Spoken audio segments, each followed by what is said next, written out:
got this small conference room, but I'm going to try to swap with Valerie and get the small, the larger conference room for Thursday. Oh, got it.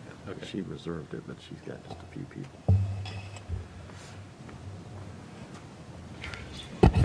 Okay, we'll go ahead and get started. I call to order the meeting of the Manassas Park Governing Body for Tuesday, January 18th, 2022. First, we'll have the reading of the statement. Per the General Assembly's approval of the Governor's amendments to the biennial budget, the governing body may now meet electronically without a quorum actually assembled in a single location and without the in-person governing body members voting on the participation of those who are remoting in. The following benchmarks for the meeting this evening have been met.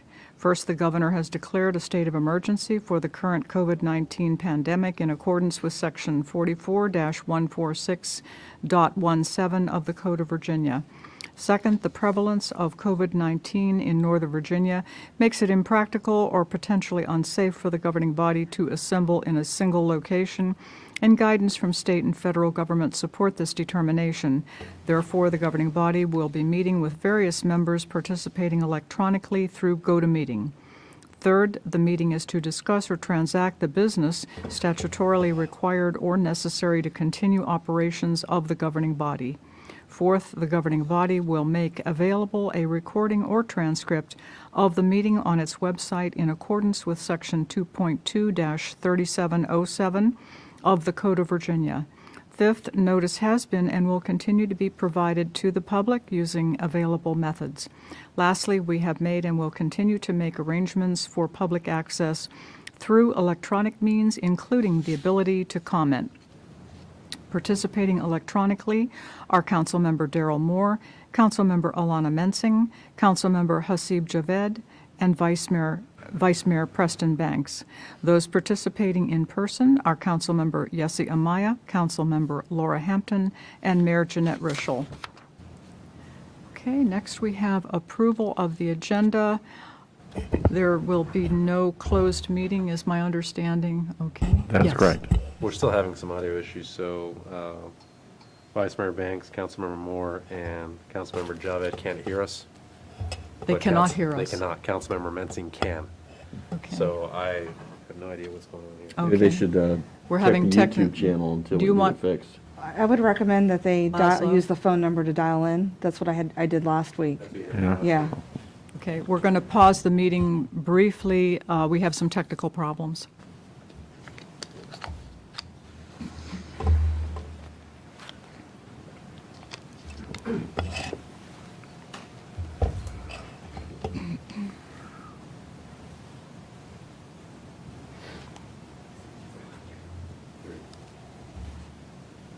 I don't know which direction.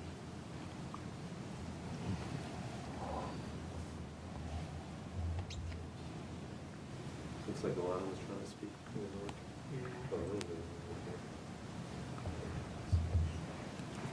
Yeah, they should just drop down like back in. Okay.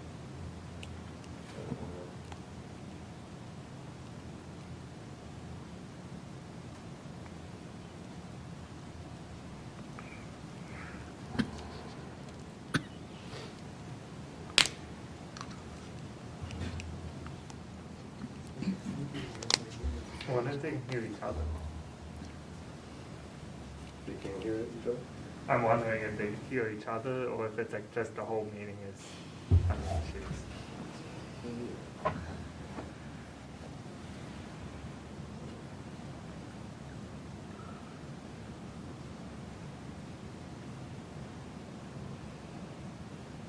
I wonder if they should have the bottom end down as well. Or the invite.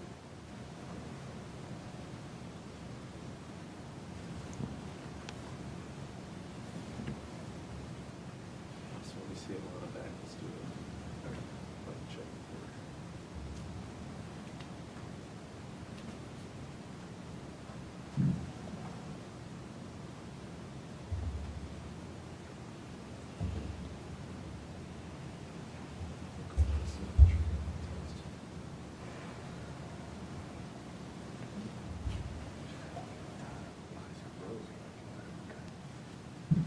Daryl, can you hear us now?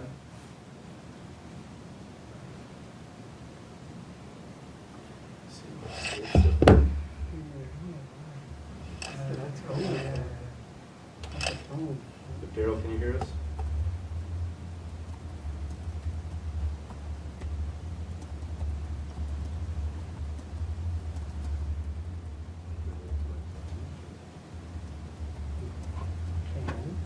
Oh, that's a good idea. Or I can send a new invite. And restart and schedule a new one. Hey, Calvin, can you hear us?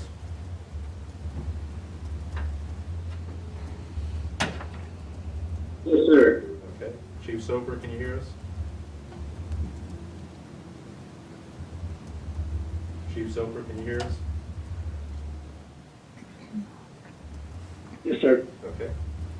Councilmember Javed, can you hear us?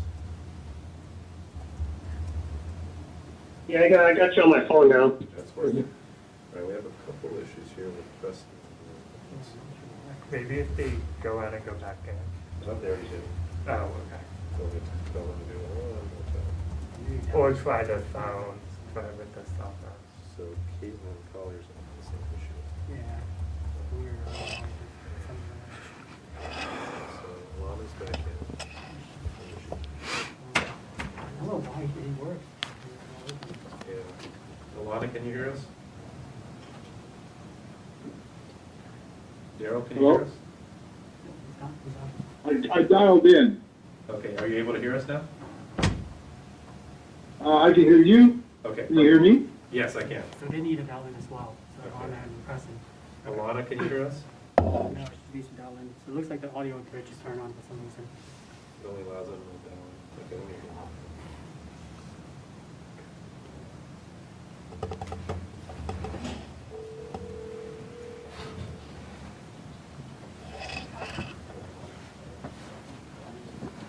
It is on. Let me take a look.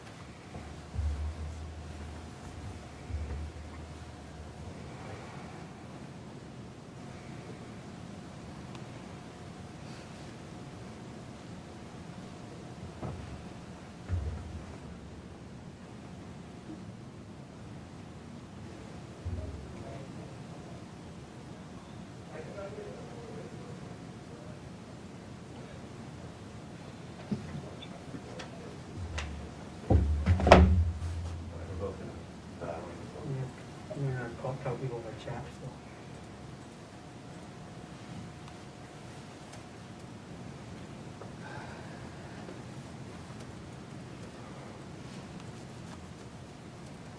Yeah, Alana's already. Can you guys hear me? Yes, we Yeah. can, thank you. Just waiting on Vice Mayor Banks is the last one. He's logging off and logging back in. He's going to try to dial in as well. What about Caitlin? She, Yeah.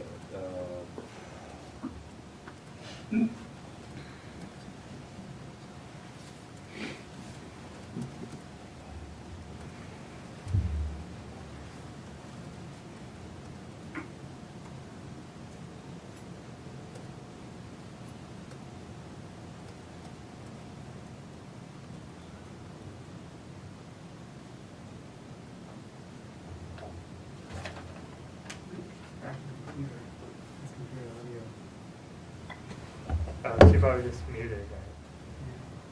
Oh, Caitlin, yeah, she sounds like she is. All of those people there?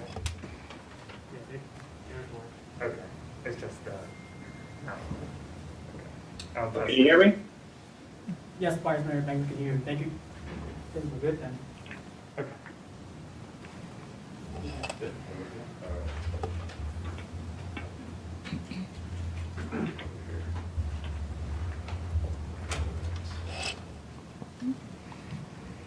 Hello, can you hear me?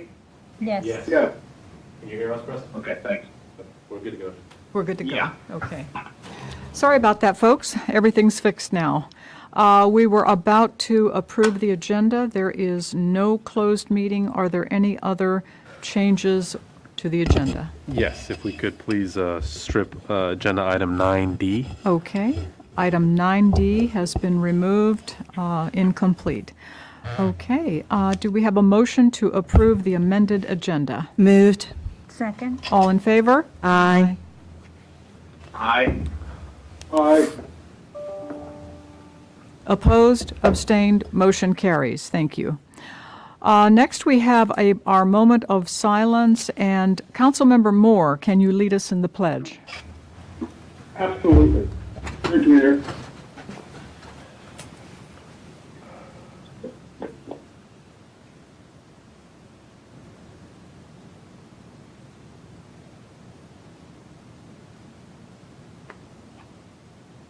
I pledge allegiance To the flag of the United States of America, and to the republic for which it stands, one nation, under God, indivisible, with liberty and justice for all.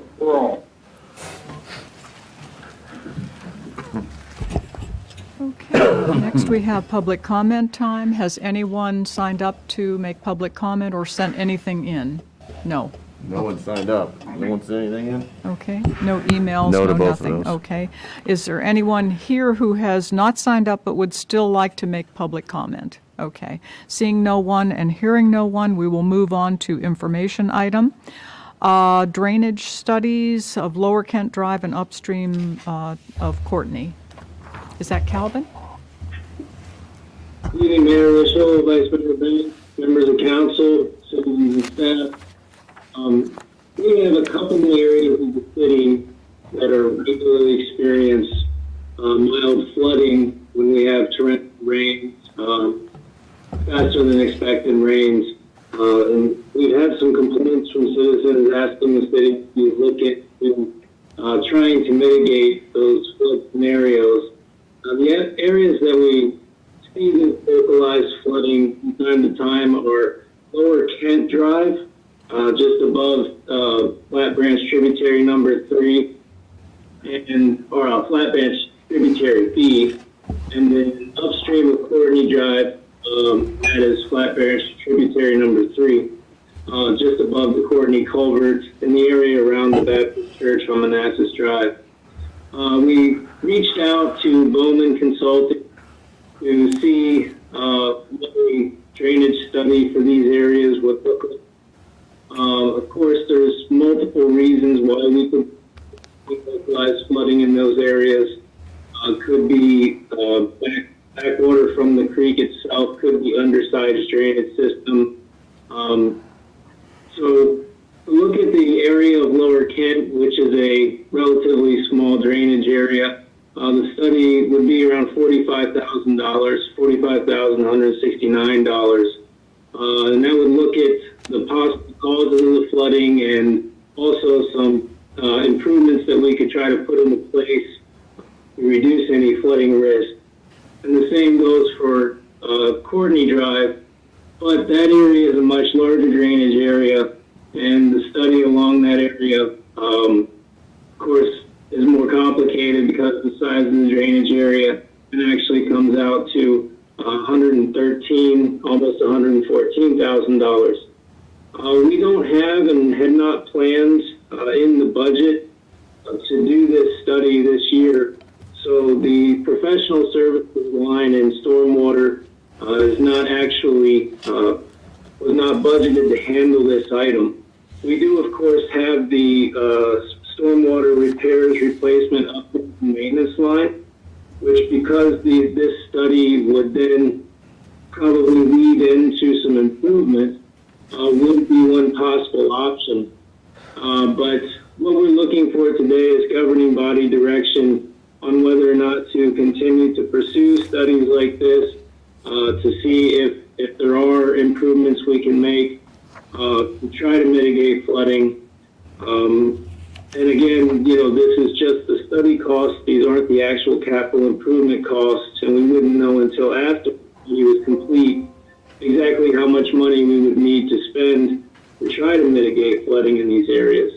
So we're really looking for direction on whether to continue to pursue this under the RUMS item or under another line.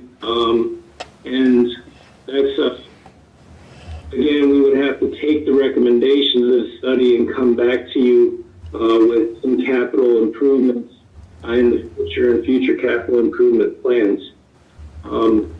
Any questions? Thank you, Calvin. Is it my understanding then that you would come back to us with the contract or whatever for the actual study? Or is this? Right, the study Yeah, itself, okay. the study itself is going to be around $160,000 for both drainage areas. Depending on what the study recommends as far as improvements. Now, there's always things that we can't control. If there are culverts outside of the city, downstream of these areas that are causing problems, we wouldn't be able to do anything about that. But our own drainage system, certainly we would be able to upsize portions of our drainage system. There may be some stream bank rehabilitation, things like that we can do to ways we can try to provide better overland relief. We're not exactly sure what the recommendations are going to be, but yes, after the initial study came back and there were clear improvements recommended, we would then start to budget those into future years' capital improvements. I see. Yeah, and if I can Does- clarify too, so from a governing body action, it's either you can direct us, yes, come back with another agenda item that's ready to go with the quote in hand to pursue the study, or go back and put this in the CIP for future year considerations. Those I are kind see. of the directions, or don't do anything. Okay, I see, thank you. Calvin, does the Kent Drive issue affect any homes on Baker? I have never heard. We have some regular people to come to collect sandbags whenever we offer sandbags ahead of major storms. Most of those residents are coming from Kent and Manassas Drive. I'm not sure if there are any residents on Baker. The backyards that I've been into in Baker have a little steeper grade to the stream than it exists on Kent. So I have a feeling if people are dealing with flooding in their backyards, it's probably more likely to happen with Kent. But the real flooding that I've seen in person on Kent Drive is actually in the street, not from the stream. But there's a low spot in the street that does tend to flood anytime we have substantial rains. It goes down eventually, but I've never dealt directly with a resident on Bacon that was complaining about regular flooding. We do have several properties along that we know regularly experience flooding during torrential rains. Okay. How about Lambert? Are there any issues on Lambert because of the creek that runs behind many of those homes? Yeah, there are some Lambert residents that come in and get sandbags as well. They're in a very similar position as Lower Kent. Some of them have not very steep backyards, almost at the grade of the creek. And, the water comes pretty far up in their yards. Their homes, most of them, are outside of the 100-year floodplain, but that does not keep their backyards from getting inundated with floodwaters. Okay, thank you, Calvin. Let's start here. Councilmember Hampton.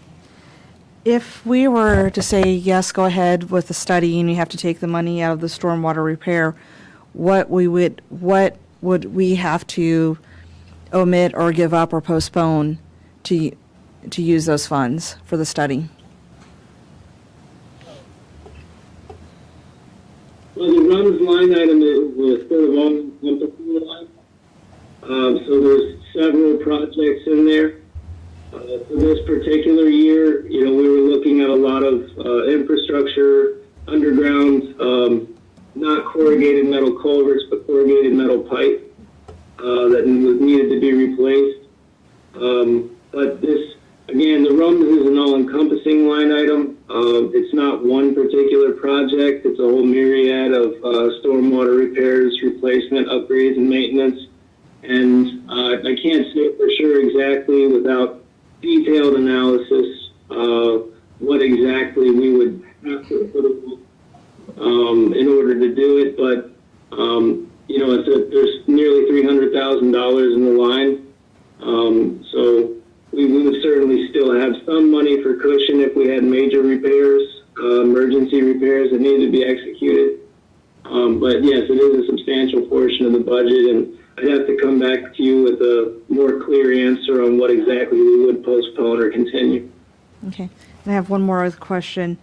If we don't do the study, then how would you know what the what would be the other method to figure out what the root problem is with the flooding? We don't even know if there is a root cause. We're dealing with a subdivision that was designed and developed in the 50s. There probably wasn't a whole lot of consideration given to floodplain maps, since I don't think FEMA floodplain maps existed back then.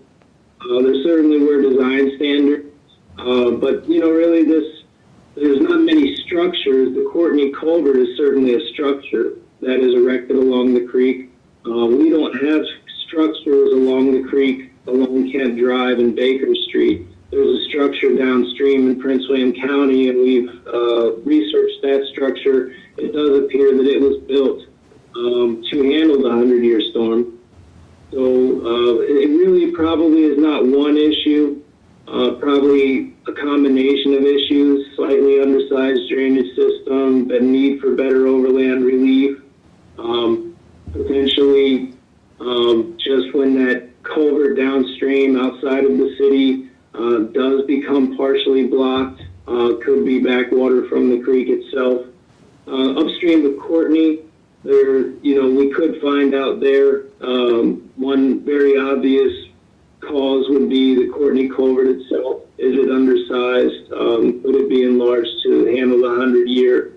But it's really on our own, without an engineering study. We probably would replace the Courtney Drive culvert at some point anyways, to keep it from obstructing as often as it does. But on Kent, I don't really know how we would go about planning any improvements or trying to point to a cause without a study like this. Okay, thank you. Councilmember Amaya? Would this study include the situation the resident had between, I think it was Baker Street and Kent Drive? Would it be addressing that area so that we could get like an idea of how we can fix her issue? Right, that is the study itself is looking at the entire area in that area, so it would be actually studying the creek itself and the surrounding drainage area to figure out where water does back up and what is the potential cause of that and what are the potential mitigation strategies of that. So yes, we would not recommend a study that didn't point to potential solutions. Thank you. Okay. Councilmember Javed?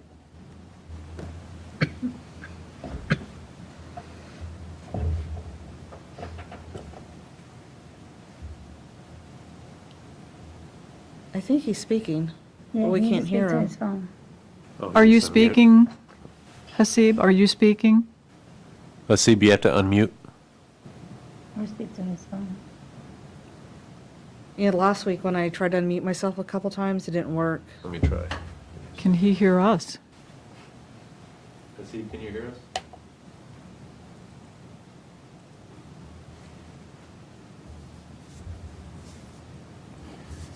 You guys hear me now? Yes. Yes. Thank you. Yes. I have no questions. Thank you, Calvin. Only, I guess, I would just like to hear what the governing body thinks about if we're doing this FY22 or FY23. But I have no question at this point. Okay, thank you. Councilmember Mensing?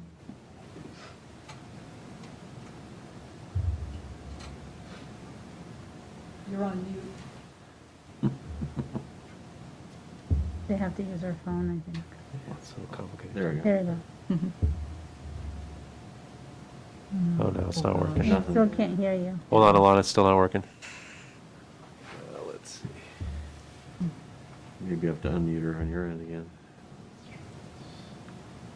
You have to unmute the phone and unmute the computer at the same time. All right, now can you hear me? Yes. Sorry about Yes. that. Yeah. Okay, cool. What's the timeline for replacing the Courtney Drive culvert? Ooh, I should know that. We just went over the CIP today. The Courtney Drive culvert is a concrete culvert, so it's not really on our hot list of major culvert repair needs right now. We've got plenty of corrugated metal culverts that are in really bad condition that get priority. The Courtney Drive culvert probably is not sized for the 100-year storm, or could be better executed with a box culvert. As we know, we had blockage issues at Denver. That's why we opted for the square box culvert that tends to pass tree fall and limbs and things like that than a round culvert. So we had Courtney in our long-term outlook outside of the 10-year CIP. We've had more discussions, as we hopefully approach finishing this round of corrugated metal culverts, adding Courtney to at least a preliminary study to figure out if it's time to replace it. But it is a concrete culvert, and it doesn't appear to be having any major issues right now. So I wouldn't say that we intended to do it within the next 10 years, but certainly within the next 15 to 20 at latest. Okay, and what would the timeline be if we did the study now of actually doing something to fix the flooding? Well, it probably depends on financial constraints, because if the study is $160,000, the actual improvements are going to be substantial. And all of these improvements, if they do alter the floodplain, will have an aspect we'll probably want to have the Clomer and Lomer process finished as well, to have the maps revised, in conjunction with the project. So really it's going to be a matter of analyzing the projects, picking which ones are immediately affordable, and then which ones we need to take a longer term look at while we accrue balance, because we are brushing up against our TMDL reduction requirements here with the stormwater fund balance. So we're not sitting on, we hadn't planned to do millions and millions of dollars worth of improvements outside of these TMDL improvements. And did you say this is mostly the street flooding and then a few backyards, or did you say it was actual houses? No, I don't think I remember one storm probably 13 years ago, where I do think one person on Kent came in and told us that they had water up to their basement door. I don't think they had any property damage. We do have residents that come in, get sandbagged to prevent water from coming into the structures. The one I do know, there's a couple of garages that regularly inundate, and I know some residents get water in their back doors, but not actually flooding up above the property. So a lot of accessory structures affected by this. And on Kent, yes, there is street flooding that tends to roll through people's yards towards their houses, and the creek will rise in the back up to people's back doors. But I have not witnessed personally water coming into people's houses, but I know people do come and get sandbags to keep water from seeping under their doors and stuff like that. So I'm sure there are citizens out there that could tell you better stories, the people that have to live with it and deal with it. I just personally haven't experienced many people come in and tell us that they actually got water in their houses. Okay, thank you. No other questions. Okay, thank you. Councilmember Moore? Can you hear me? Yes. Okay, thank you, Calvin, for the report. This seems to be, these two engineering studies for the Lower Kent and for Courtney Drive, it would be really right and appropriate for ARPA funds. Because my understanding that once we do these engineering studies and we determine what course of action to take to mitigate the flooding, we then can be in line for the infrastructure bill. As I understand the infrastructure bill, they're looking for shovel-ready projects. This project will then become shovel-ready if you take the funds now to do the engineering planning.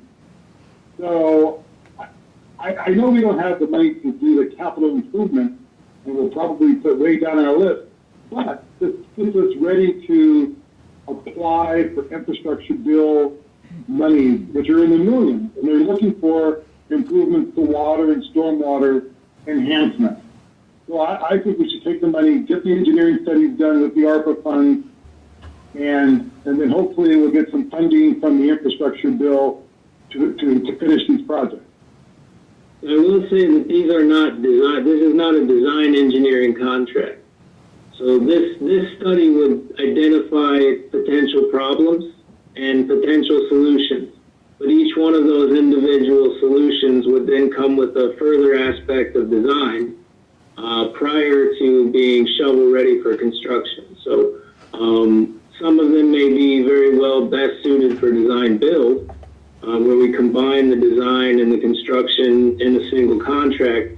But this study would simply recommend potential solutions, not actually design them out and give them to us in a project-ready, well, a project-ready format, yes, but not a construction or shovel-ready format. It's my understanding that this would fit the ARPA funding requirement, this project. Yeah, it fits into the stormwater category, so it does fit in for that project, or for ARPA funding. But again, we would have to cut something else from ARPA. We'd rather fund it via the stormwater budget itself.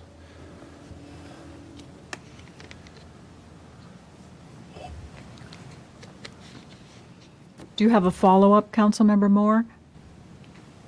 No, that was just a suggestion. No follow-up. Thank you. Okay, thank you. Vice Mayor Banks?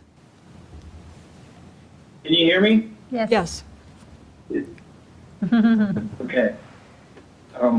That's half the battle. Thanks, Calvin, for your presentation. It's just that I think this is necessary since we already see a problem. And Calvin, you mentioned potential causes of it, but I think that this study is necessary to pinpoint exactly what's going on in case there's like something that's an emergency and it needs to be fixed. But I think this is a necessary study. Right, I think the study definitely can, they certainly will look at our drainage system, do renewed calculations on our drainage system. They'll certainly look at, for overland relief options and things like that. But it's, we have to be careful when we say we're going to solve problems, because we're dealing with rain and floodwaters, and really all we would do with any project along the stream is simply reduce the risk of flooding. At some point, everyone that lives along experience flooding. It's just a matter of time until we get a storm. It's bigger than anyone's seen along that creek in a while, and it's going to cause everybody to experience flooding. But projects can certainly reduce risk. Increases in drainage system capacity and providing a better route for the water to travel overland, we can reduce the risk. But I have to be careful not to tell people that we can solve flooding problems, because as soon as I do that, we'll have a huge storm that will prove me wrong. We can reduce the risk. Thanks, Calvin. Understood. You have a follow-up? No follow-up. Thanks. Okay. I would personally lean towards doing the study. It's no fun to have water in your backyard up to your door. I'm flexible as to where we would take the funding from, which was why I asked Laszlo in email of the stormwater CIP allotment of ARPA funds, how much is already committed? So we have the two, Russia Branch Design so project? depends how you define committed. So you mean actually budgeted, or that we've already started the project? But we have decided that we need to do that project. Okay, so you have about $3 million for the culvert that we already fixed, and the two that we want or that we need to fix on Railroad Drive, and then that's $3 million, and then the design engineering for stream restoration for TMDL reduction, so about $3.5 million. Okay, that's the 1.5. 3.5 million. Okay. Yeah, so $3 million for culverts, 0.5 million for design.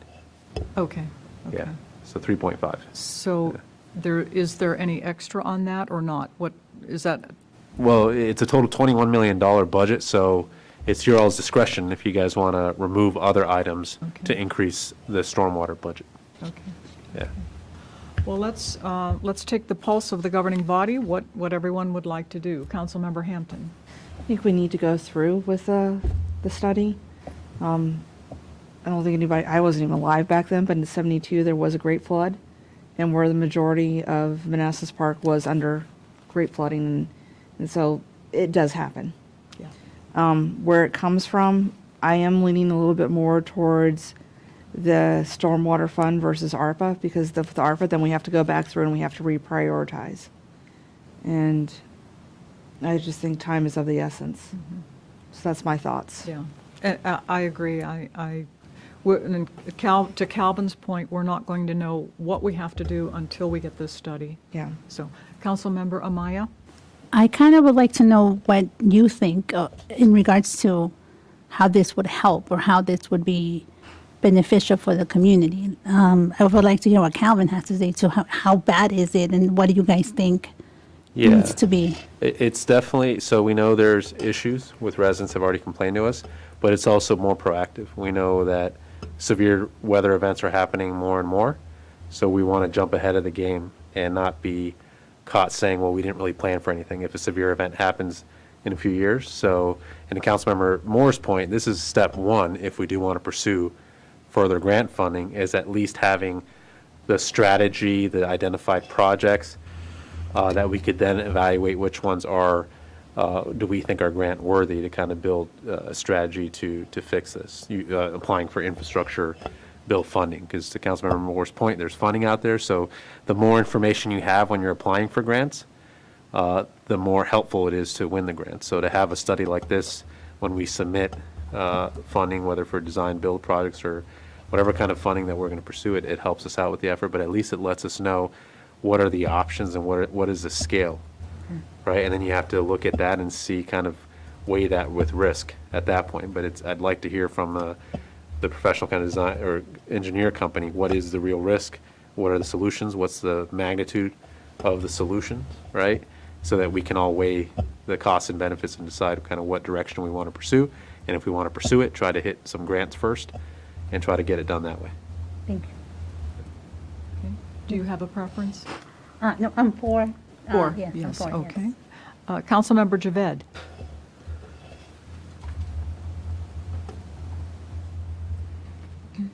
Yeah, I'm leaning towards the stormwater. I'm taking it out from there, the stormwater funds. I'm sorry, can you please clarify that? I didn't quite hear all of what you said. Yeah, I'm in favor of taking it from the stormwater. So it's a yes, and from stormwater? Yes. Okay, thank you. Councilmember Mensing? Sam, I think we should do it now, and I think we should take it from the stormwater. Councilmember Moore? Yeah, I think the study should definitely be done sooner than later. Whether we pull it from stormwater or ARPA is really not that important. Although I would still argue that ARPA, this is a very appropriate use of ARPA funds. It's a one-time project type of thing, and we're depleting our maintenance. So if anything happens calamitously, our repair and maintenance for stormwater will be hit pretty hard when using this money. But at the end of the day, we should do the project, and if people want to do it stormwater funds, I'm fine with that. Okay, thank you. Vice Mayor Banks? I agree.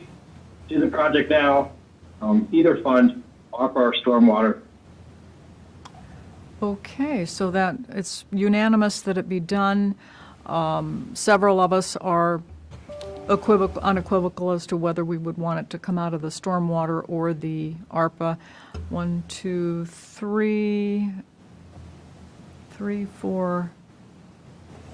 Stormwater. What would we be giving up if it came out of ARPA? Do we know? Oh, we would have, I mean, you could task me to go back and evaluate what I could cut and bring it back to you, but I haven't done that In evaluation. stormwater right now. Stormwater, Yeah. what do you mean by, how much is In it? the stormwater fund that we would be taking out of to do this. So it's a $395,000 budget for the stormwater repair, replace, upgrade, and maintenance. And this is, I believe, $150,000, this project. Let me check the numbers again. 160, right? Is it a total 150,000, Yeah. Calvin? 160. 160, so we'd be left with just under 200,000, which, to be honest with you, that's been kind of the budget historically for that. We've increased it over the last couple of years, but the future years where it hovers around that $200,000. So Okay. I think there's some more flexibility this year to fund it out of the. Well, then I stormwater. would lean towards stormwater as well. Okay, so the consensus is yes, do it and take it from stormwater. Okay, do you have the guidance that is needed? Yep. Okay. Thank you very much, Calvin. Thank you. Thank you. Okay, moving on, we have a presentation, Community Maintenance Working Group update from Councilor Hampton. Okay. Laszlo, you're going to drive? Thank you. Is it PDF? Yeah. Okay, can everyone at home see that? Yes? Can you folks at Yeah, home? yeah. Okay. Okay. If you want, you can skip over to the current situation. All right, so to kind of give everybody an update, since I last spoke on behalf of the committee, which I believe was end of November, maybe end of December.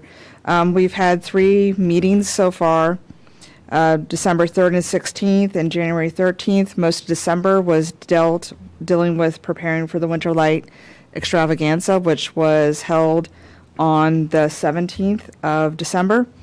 We had a meeting last Thursday to kind of do lessons learned and kind of readjust so that we can kind of put our mission, put us back on track for our mission. We'll go a little bit later, talk a little bit about the Winter Lights Extravaganza, but pretty much what it involved was a lot of promotion with the website. We had the actual event itself, and we did the sign drop-offs, and we'll talk a little bit more about that. And then our next steps, like I said, we're going back on mission. We're now looking at other nonprofits and other municipalities. We've already looked at one nonprofit organization, and we're starting to build recommendations, and also we're trying to iron out our 2022 meeting schedule. That right there is our meeting schedule that we know of so far. We'll iron out our entire meeting schedule in our next meeting, which is a week from Thursday. To kind of give you a debrief of the Winter Light Extravaganza, we had 18 participating homes. Our goal was 20. We came a little bit under, but that's okay. First year. And I think we had less than 6 weeks that we put this together. Yeah, less than 6 weeks, yeah. And so 61% of the homes, and if you want to know exactly how many homes that is, you all can do the math. 61% came from the west side, none from the central side, 39% from the east side. To promote, we did social media hits, a lot from our individual social media, and with Keith's help, the city social media, and Parks and Recreation actually promoted it as well. The city website, once again, Keith went over on board to help us. He got the page set up, as well as worked with one of the committee members to get the map set up. We used the large variable signs, and that seemed to help. We also did door knocking the last few days to try to drum up some interest, and I think out of the door knocking, we got 3 or 4 homes. The Boy Scouts were serving as the volunteer judges, and we'll have them come back here the first part of February, whether in person or virtually. Depends on what happens with COVID, to thank them. There were 4 of them, and from my understanding, they were over the moon to do this, and they seemed to take it with great responsibility. They had their little clipboard and had discussions. Really, the big takeaway was that we discovered there's so much pride in the city. We heard everything from thank you for bringing this back. One of the people that participated, she won this back when it was done probably 25 plus years ago, and still has the plaques in her home. One person joked with us that we can't have the sign back. And we told them, that's fine, that's your sign. And, we gave them the signs, and we came back around a few minutes later, they had it out. The folks had their signs out. One of us went and handed it out, and the people were just overjoyed. They were just happy. And I should have sent one of the emails that we got, but there's a lot of pride that we can tap into in the city, and I think this is we just started to scratch the top of it. As promised, we used minimal city staff and expenditures. We did have to ask Parks and Recreation to print the signs. I think there was 7 total, and we have 3 that we didn't use, and they're back there so we can reuse again. And, a big thank you to Keith and Ms. Connor, because without them, a lot of the work of some of the behind-the-scenes stuff wouldn't have occurred. We did meet last week and come up with some lessons learned, and we'll go over to the next page and I'll show you that. Actually, those are the pages. Those are actual pictures taken of the homes and of the Boy Scouts doing the judging. The house up to the right with all the arches was the best in city. Okay, and so for our lessons learned, we'll start clockwise. The one thing that we need more of is earlier planning, greater than 2 months. For the first year, we did pretty good, but if we did a little bit more planning, things would probably be a little bit more successful. And with that comes earlier announcements. Multi-channel promotion, we did a lot as is, but with one of the things that we realized, and we'll talk a little bit more here, is that we have to give people other options to participate. We need more of participant recognition and more of city pride building. And that'll kind of feed into the start doing part. So, we need more options for people to obtain and submit the forms. Unfortunately, we just based everything on everybody having access to the internet. So what we decided that this next time around is that we would have paper forms up here at the library and at Parks and Recreation, as well as maybe have a collection box up here for folks that don't have internet access. Matter of fact, one of the participants came to my house to drop off the form. She had to have a friend print it off for her. Something that the city staff came up with is the house that's best in city will serve as the marshal for this year's light parade. I don't know what a grand marshal does, but that's what they're going to be. And they were over, do the Queen's wave. Something else that we came up with, and this taps into building city pride, is the Halloween house decoration contest, just like we do for the Winter Light Parade. And why that was brought up, because there is just as many homes as there are that decorate for Christmas. There are that many that go overboard for Halloween. And we'll have to work with Parks and Recreation to figure out how we can incorporate whoever that winner is into the trunk and treat. And to seek a volunteer professional photographer to take pictures of the participating homes. What you see is us and our great photography skills with our cell phones, and it does not do those homes justice at all. And what we're going to keep doing is using the form, but we're going to add the category selection. We forgot to do that in our rush. So the Boy Scouts were the ones that decided what category people fell in. We're going to keep using the volunteer judges, and if we have more homes than that, then we'll go seek out more volunteers. And the signage board seemed to really work. What we're going to stop doing, and we talked a little bit about this form before, is one form source, and one format, using those multiple different methods. And also, we'll probably have to talk to city staff to make sure this is not a one-off siloed event, somehow incorporate this more into the activities that the city does. Can you imagine what we could do if we had more time? And the rest is just background slides, and where we're at, we're still in the planning stage. So that's it. Any questions? Okay, thank you. Do you have any questions? No questions. Okay. Councilmember Javed, do you have any questions?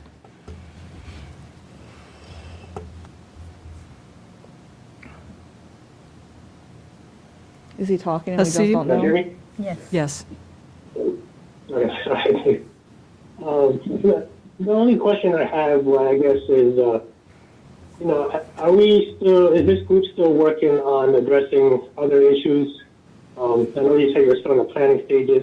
Yeah. What's the next steps for addressing So the some next, of the maintenance yes. part of it? So the next step is we're researching. We're looking at what other jurisdictions and nonprofits are out there that help with that. And that's everything from, one of the nonprofits we looked at is Keep America Beautiful. One of the other things we're looking at right now is community gardens. That's where we're at right now to kind of build those recommendations. One of the things that we talked about is that possibly having a citywide program on Arbor Day and again on Patriots Day and somehow incorporating the schools. So we have a lot of work that we still have to investigate, but have a citywide day where we go and do a cleanup. I forget which jurisdiction, I think it was Loudoun County, one of their towns has done this. They have a day that they use and they go pick up the trash, and it's a big event, and it's back to building that city pride. So see, we're working on it. We still don't have anything defined yet, but we are working on it. We just took a sidetrack because of timing to do this Winter Light extravaganza. Well, thank you. Yeah, that's good to hear. Another suggestion, I guess. We get those. You get those residents that call about bulk items on the side of the street or trash. Could this group send out maybe a letter saying, "Here, contact Patriot," or contact this person, and mail it out to that residents, kind of to build that awareness of what to do with bulk trash? That's a good idea, but kind of going back to our mission was that everything that we came up with had to be at zero cost. So if we did something like that, the burden would have to fall on the city. There are other ways that you can get the word out, and that's everything from social media to the signs like we did last year. But there are other ways to get the messages out besides mailing. But we can, and it's one of the things we have discussed is the trash collection. And that's one of the things that we have identified as an issue. Follow up, Hasid? Thank you. That's all I have. No, that's all I have. Thank you. Okay, thank you. Councilmember Mensing? Yeah, my question was, have you guys reached out to the apartments yet? I know you had spoken about reaching out to the apartments. I believe it was about parking. Have you guys thought about contacting them or? So that actually kind of falls outside the purview of the committee. We talked a little bit about it in November. It is on our list of, yes, something that Yes and I will do, but it'll be independent of the committee. Yeah, okay, that's all. Okay. Councilmember Moore? No questions. The extravagant light event was wonderful. Thank you for the organizing that event. Thank you. Vice Mayor Banks? No questions. Thank you. Okay, yeah, thank you. The light, it was thrilling to see all the enthusiasm It was refreshing. that was generated, yes, Yeah. yeah, thank you. Well, thank You're my welcome. thank my colleague and the other members of the committee. You're welcome. But you spearheaded this, so Yes, thank you for that. exactly. Yeah, okay. Okay, moving on, we have no recognitions, there is no consent agenda. Unfinished business, 8A is conveyance of real property to Cinema Cafe, the public hearing having been held on January 11th. At that meeting, or at the public hearing, a purchase and sale agreement was presented, which would authorize the creation of a parcel here on the City Hall site. City Hall comprises 2 parcels. This will be created out of those 2 parcels, 1.60854 acres, and conveyed to the Cinema Cafe entity known as MP Cinema Realty LLC. This is on the commercial property that was shown on the initial comprehensive development agreement, and also the rezoning that was done for that Phase 3 of City Center. And this is, as was pointed out last week, an integral part of the downtown development. So if there are any questions, I'll be happy to answer them. Okay, thank you, Dean. Okay, let's start here. Councilmember Hampton, comments or questions? No questions, no additional questions from last week. Okay, thank you. Councilmember Amaya? We're going to be paying $17 per square foot to lease the space up Well, that's still, right now, that's what's in the proposed lease. Okay. Obviously, that would come back to you for a vote if it ever, if we were going to enter into the lease itself. But right now, we have a proposed lease, the terms of which are still going to have to be negotiated based upon the ultimate cost of building that second floor. If they can do it, and it costs more than $17, we're going to have to bring that back to you to decide whether or not that's something you're willing to do. That's it. Thank you. Okay, thank you. Councilmember Javed? Dean, if one of the conditions to close have not been met, does the land revert back to us after signing this? No. Once we convey, we're going to be obligated to convey. Which condition are you talking about? Paragraph 8 has all those conditions to closing, right? And one of them, conditions closing, was the ground lease mentioned. I think he's asking if it. So If one of the conditions to closing is not met, what happens to the purchase agreement? it's purchaser's obligations with respect. So those are basically the purchaser's obligations to waive. The way it's written right now is conditions to closing for 8. It says closing on the property and purchaser's obligations are subject to and conditioned on the satisfaction of the following. And let's see. The conditions are solely for the benefit of the purchaser and may be waived only by the purchaser. So it wouldn't revert back. They would just be able to waive it or walk away from the deal.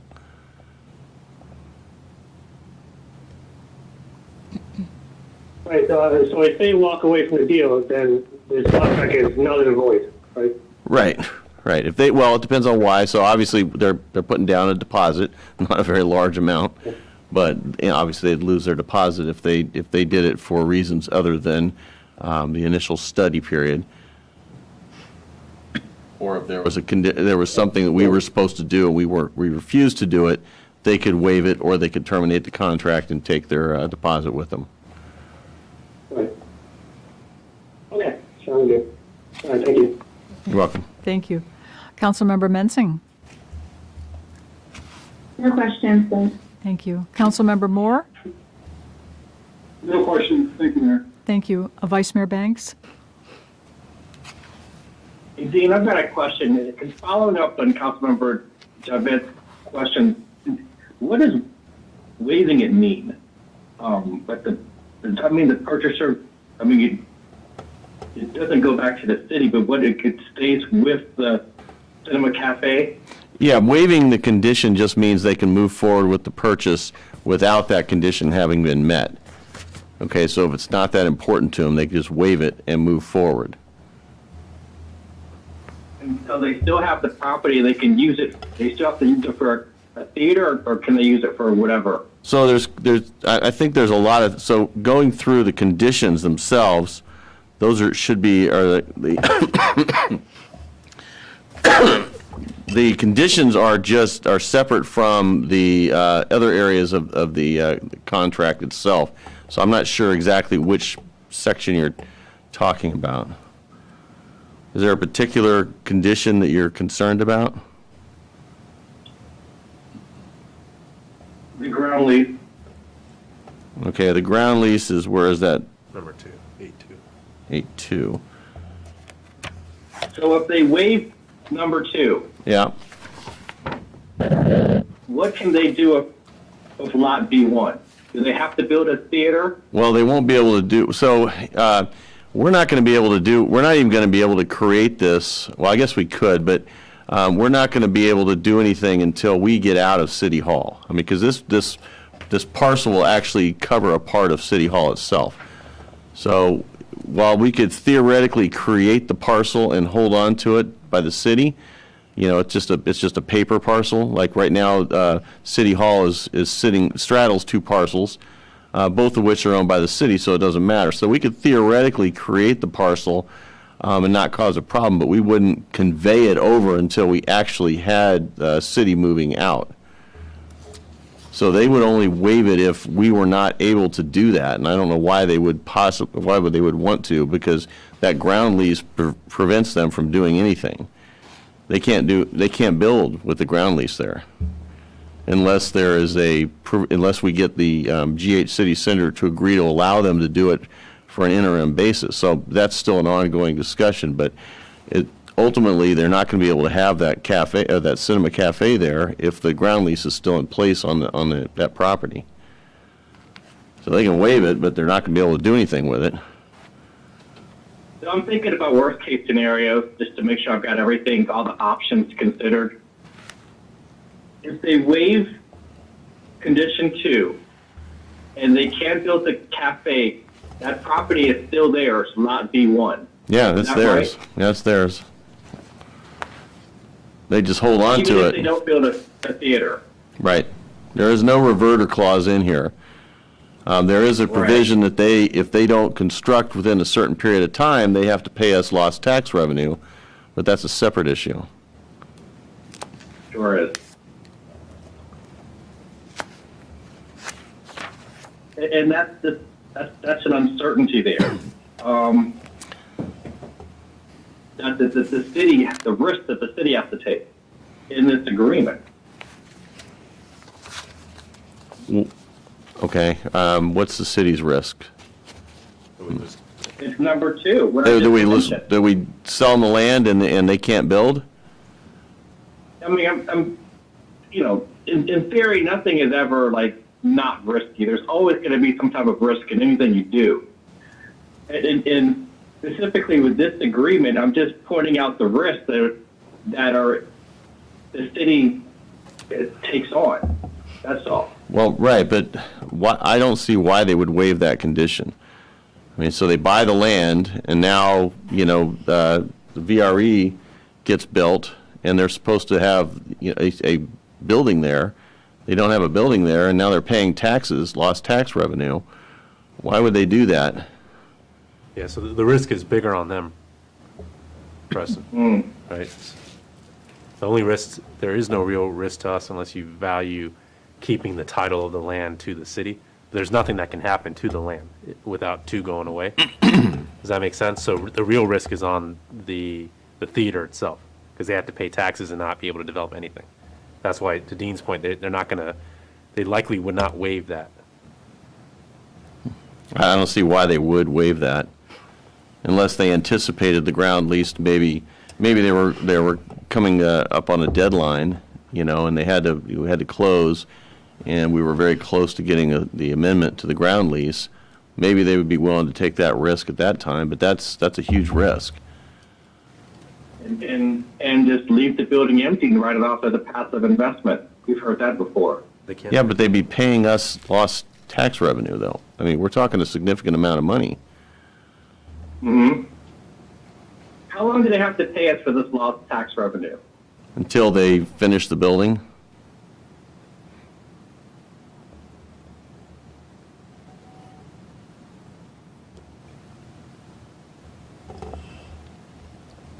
Okay.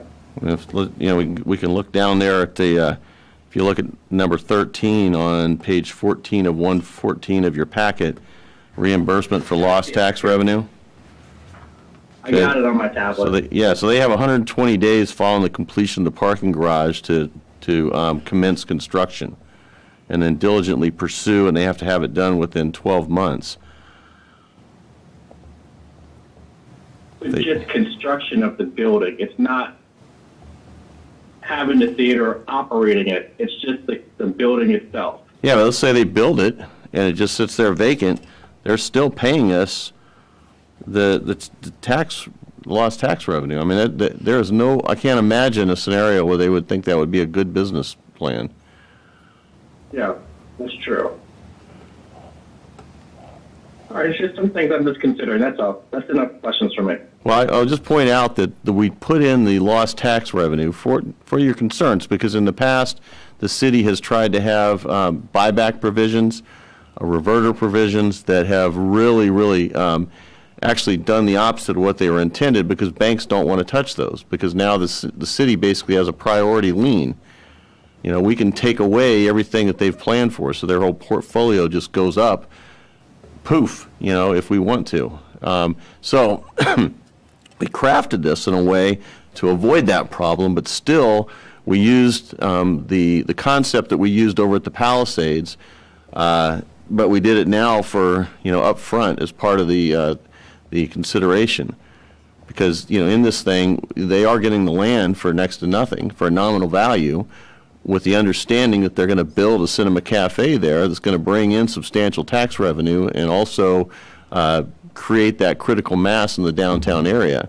So, you can put in a reverter clause that pretty much guarantees that you're not going to get the downtown development you want, and kind of kill the goose before it has a chance to lay the egg. Or you can put something in here like this, which incentivizes them to quickly build the cinema cafe, so they can avoid paying this. They're very optimistic about being able to do this, or they wouldn't have agreed to this. But as we know, everyone's optimistic, and so if something happens and they're not able to do it, they're still paying us the lost tax revenue. So the city, I guess they could offer to sell it back to us to get it off their hands, and that's something you'd have to consider at the time. But until they build that building, they're paying the lost tax revenue. I see. So we don't have the benefit of the critical mass, but at least we do have the revenue coming in. Yeah, and that's kind of similar to what we had at Palisades at the commercial component with the escrow. Well, except for that one, though, the lost tax revenue thing was something that I came up with as a way to avoid them losing the $1 million escrow. They were willing to do it for a while, but if you remember, the parties were at odds in litigation, and they couldn't come up with an agreement on who would pay that lost tax revenue. So that kind of went by the wayside, and they lost the full deposit. This here is different. Question. The reverter clause worked with Palisades in that development in order for them to start construction by a certain time. Because the concern was that Oxford at the time was just going to purchase the land and not develop it. And it was just going to be a vacant 11, 12 acres sitting there on Manassas Drive. So they had to start by a certain date. And it actually worked. But we didn't have a reverter clause, It didn't though. work in other instances, but it did work at Palisades. But the Palisades, we didn't have a reverter clause. We had $1 million escrow that they proffered up front as kind of an insurance policy in case they didn't build the commercial. Now, ultimately, they didn't build the commercial, and they forfeited that $1 million escrow. The only place that we've recently used a reverter clause was for the library property. North of Connor Drive, there was a reverter clause in there because the town of Manassas Park had given that to the county for the library. It was never used, and so it reverted back to us. We challenged that. We ended up reaching basically a settlement with the county on that, and they acknowledged, and we ended up getting it. They gave us a quitclaim deed, so we didn't ever have to actually litigate the reverter clause, but for all practical purposes, it reverted back to us. But that was something different. Reverter clause in Palisades, if it didn't begin construction by a certain date, it would revert to its original zoning. Or they'd have to. There was I can't remember if we had it in there, but there was at least originally planned that they would have to file to bring it back to its original rezoning. I think that was for the residential component only, though.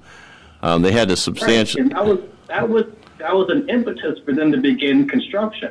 Well, it was the market that actually was the impetus, because they needed. They wanted to get those things up and running. They did have a problem getting their loan initially, if you remember, and that we had to kind of push them along that line to get them to go ahead and actually get their loan and start construction. But I don't think there wasn't a reverter clause in there necessarily.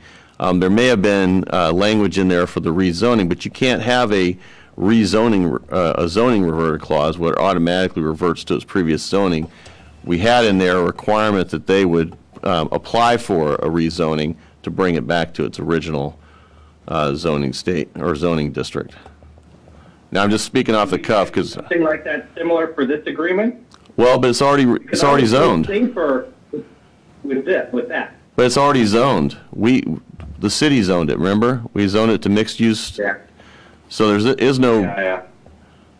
Yeah, there's nothing there. Right. Yeah, it's real difficult in these situations because, obviously the city wants the highest and best use for land that is basically a land bank for the city. Once you sell it, you can't really force the issue. You can only incentivize. And then the incentive could be negative, where it's a reverter clause or something like that. Or it can be an inducement here that they want to avoid paying the lost tax revenue. Hey, Preston, I'll say one difference between this project and the others is with those we were dealing with mainly residential developers who promise commercial, right? But we're really interested in residential. Here we're selling to an actual commercial business. So it's different from those other scenarios because this is all they do. They just do movie theaters. They don't do other types of development. So we're selling for a very specific use. Yeah, that's a good point, because you remember the big concern for Palisades was that we were going to get the old bait and switch again, where they said they would come in and do all this stuff, build a residential, walk away. We had that happen across the street. There was a concern it might happen here. Well, it did happen, but at least we did get the $1 million escrow. I mean, it's not the same as having a tax revenue producing property, but it was better than nothing. So it's very difficult. It's hard to structure these things in a way that both doesn't kill the project, but also serves as a good inducement to do what you say you're going to do. And this one here, I mean, I can't imagine if something happens, I just don't think they're going to go through with the deal. I mean, why would they? They'd walk away if the market was such that they couldn't do it. Yeah, it's a lot of loss. Yeah, so the city would still keep the property if that happened. Okay. Thanks, Dean. Thanks, Lazo. You're welcome. Questions? Okay. Thank you. Thank you, Preston. Okay, I have no questions. Staff recommendation is that the governing body approve and authorize the mayor to sign the purchase and sale agreement for Lot B1 as presented and subject to final review by city attorney. Moved. Second. All in favor? Aye. Aye. Aye. Opposed? Unopposed, no.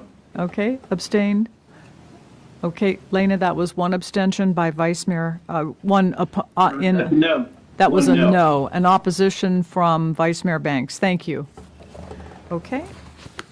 Moving on to the next one, which is conveyance of land to the Virginia Rail Express, the public hearing already having been held on January 11th. As was pointed out last week during the public hearing, this is really a cleanup measure. The city and VRE reached agreement to sell this land back in the late 90s, I believe. It was they paid us the money. They built the parking lot, and this is if you look at the parking lot, it looks like one. It's 600 spaces, but the southern 300 were city built with city taxpayer dollars. The northern 300 were built with federal grant funding, and was supposedly owned on land owned by the VRE. They thought they owned it. They paid us the money back in the early 2000s for it, but nobody bothered to actually draft the deed and convey it to them. So we finally got that all figured out.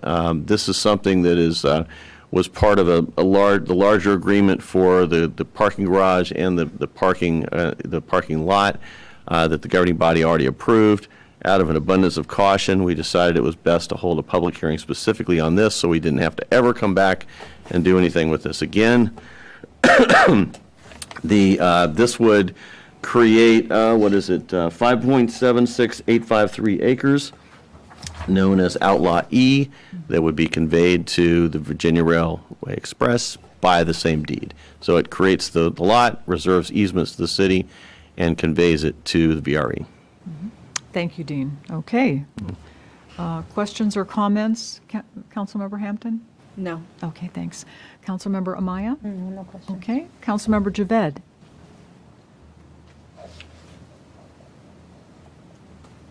No questions. Okay, thank you. Councilmember Mensing? No questions. Thank you. Councilmember Moore? No question. Okay, thank you. Vice Mayor Banks? No question. Okay, thank you. Staff recommendation is that the governing body approve the conveyance of the expansion parking lot property to the Virginia Rail Express and authorize the mayor to sign the deed and plat for the same as presented and subject to final city attorney review. Moved. So moved. Second. Okay, it's been moved and seconded. All in favor? Aye. Aye. Aye. Opposed? Any opposition? Okay, abstained? Motion carries. Thank you. Okay. FY22 budget amendment. Good evening, Mayor and members of the governing body. In ongoing discussions over the budget, I did provide an update for this packet of the updated budget table, which I uploaded over this weekend. So to clarify tonight, if you are ready to vote, these would be the final numbers that you vote, which are under the numbers that were advertised. So these were the numbers that were advertised here, 142 million. And now that number has gone down to about 141 million, 141.6 million. So it's less than what was advertised in the original budget. I believe I've addressed all budget questions. Mr. David Lyon from schools is here as well, because you're approving a budget amendment for our city schools as well with this budget amendment. So with that, I'll turn over for any questions. Okay, thank you, Laszlo. Okay, let's go down the line. Councilmember Hampton. No questions. No questions? Okay. Councilmember Amaya. No questions. Okay, thank you. Councilmember Javed.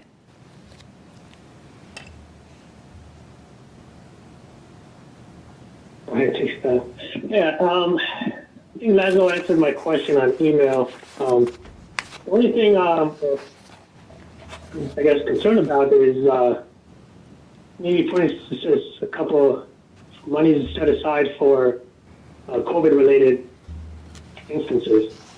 But I think, Laszlo, I think you said you have enough funding right now that if we need more PPE materials or if we need it, we can use that funding currently?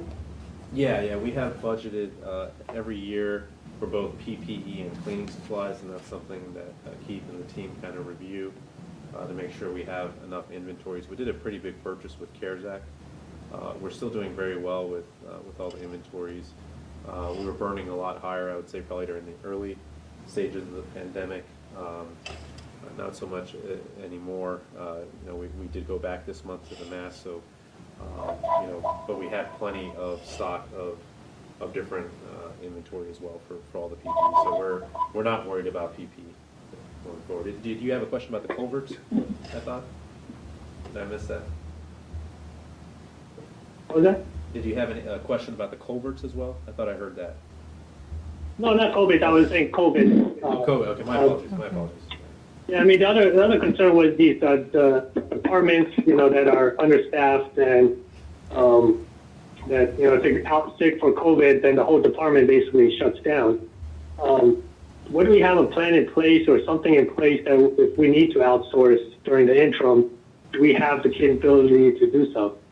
It varies. Unfortunately, for like code enforcement, zoning enforcement, we're really stuck. We do have kind of the one-person departments there with not kind of an outsourced contract in place. Building inspections, we could probably reach out to some third-party vendors to do building inspections if needed. Social services, those are kind of very specialized, regulated by the state, so I'm not sure there's really anything you can contract out there, but we've done a good job of kind of splitting our teams up there to make sure that we always have enough staff in place, and we have gone virtual in January simply because that was, in DSS was where we were seeing the largest spread during the holidays, and one of the teams was essentially down 60%. We still had 40% for that team, but at least by splitting into two different teams that never interact with each other, we were able to kind of shield and keep one team fully staffed as well. So we have plans in place to keep operations going. Luckily, most of the departments are big enough where you can do that. It's where you have kind of the one people departments where you take risk, especially for those who can't work remotely. That's where it's going to be. But you don't have a lot of contracting options for a lot of these. worst case scenario, we could reach out to other, Prince William or Manassas for support as well, if we ever got to that situation. But we haven't explored other kinds of contracts, but we've hit the worst over the last few weeks, and we've been able to manage. So we do see kind of the pace of spread slowing down here. So we're hopeful that that's going to continue to be the case. But we definitely went through the worst phase of employee infection here over the last month, probably starting the second week of December. And it's kind of calmed down, at least over the last few days, in terms of, for a while, it was every day we were hearing new infection in this department, and it's slowed down now. So we're hoping that it continues. But again, we've been able to operate with, not to the ideal, right? But we've been able to continue to operate as a city. So I'm not sure exploring kind of expensive third-party contracts would be worth it at this point. Okay, yeah, understood. I mean, if you're confident that we are good to go. My last question is the school furniture. So the total amount came out to be 188. Is that correct, or did it go over that amount? So we have budgeted $600,000 total for all furniture, IT, and moving costs for both the city and the schools, and we have more than enough. I don't have the number off the top of my head for the actual order, but I believe the schools, do you remember what was the total for schools? I think it was 140. Yeah, we know it came, I think we got about $20,000 discount when all was said and done, so it came about $20,000 under. We think it's around 140, 150. Keith is looking that up right now. So 140, $150,000 for the school portion, and I believe the city was around 230 for this. I don't need an exact figure. I was just wondering if they were still within the limit. Yeah, I'm just glad that we're helping them out with the furniture, I guess. Yeah, we came under but budget. yeah, if it came under, that's great.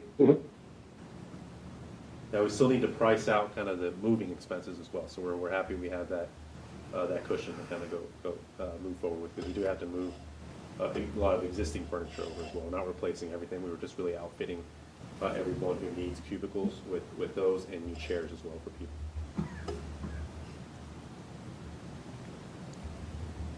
Follow-up, Hasib? Sorry, no follow-up. Thank you. Okay, thank you. Councilmember Mensing? No question. Thank you. Councilmember Moore? No budget questions, thank you. Thank you. Vice Mayor Banks? No questions. Thank you. Thank you. Staff recommendation is that the governing body adopt the FY22 Budget Amendment Number 2 as presented. Do we have a motion? Moved. Second? All in favor? Aye. Aye. Aye. Opposed? Abstained? Motion carries. Thank you. Okay, moving on to new business. Termination of restricted covenants, and that would be Dean. So this is not deja vu.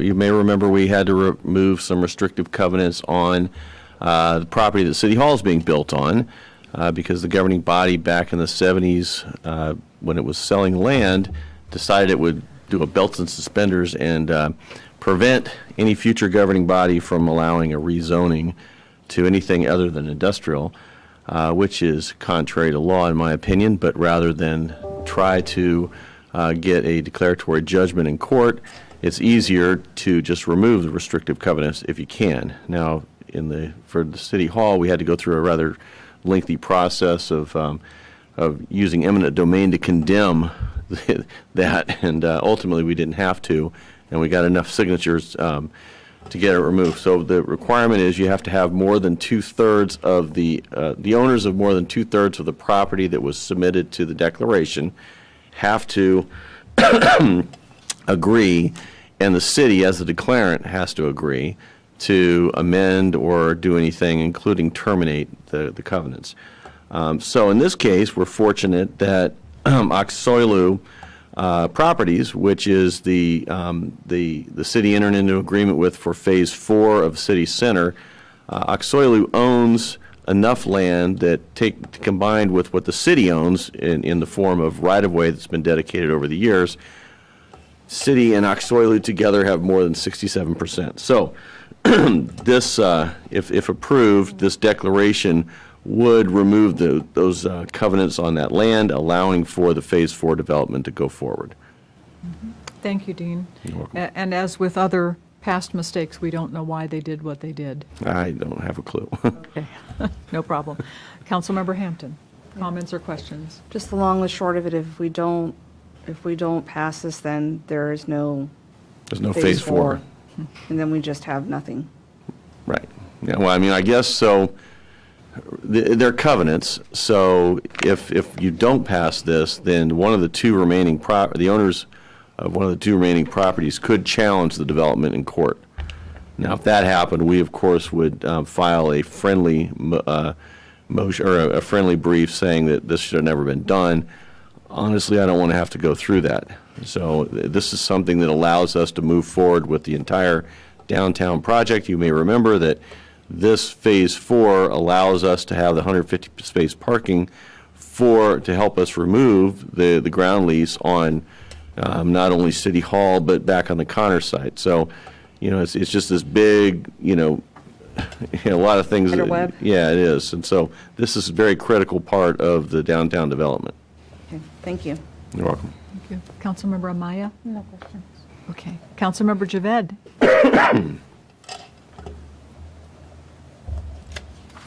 Yeah, Eugene, do we have restricted covenants on the north side of the development? Is that Phase 5? You're talking about the north side of the Norton Scott development? Yeah, the north side of the north side of that. Yeah, we do have additional covenants, and we'll just have to deal with those when the time comes. But right now, the southern, We'll just do it all in one sweep, or? well, those are different. They were done differently, separately. So they're a different set of covenants is the problem. So we have to deal with them individually.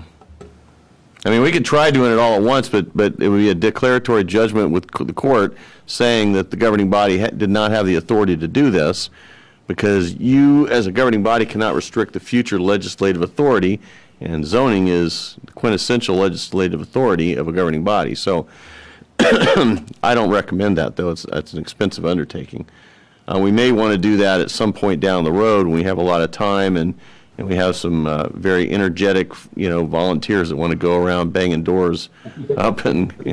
But right now, it's not something I would recommend. Yes, no, I'm just curious if it was an easy task to do, but no further questions. Okay, thank you. Councilmember Mensing?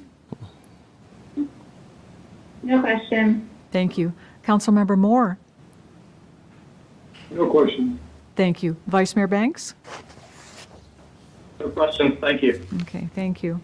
Staff recommendation is that the governing body approve the declaration terminating protective covenants and restrictions as presented and subject to final review by city attorney. Moved. Second. All in favor? Aye. Aye. Aye. Opposed?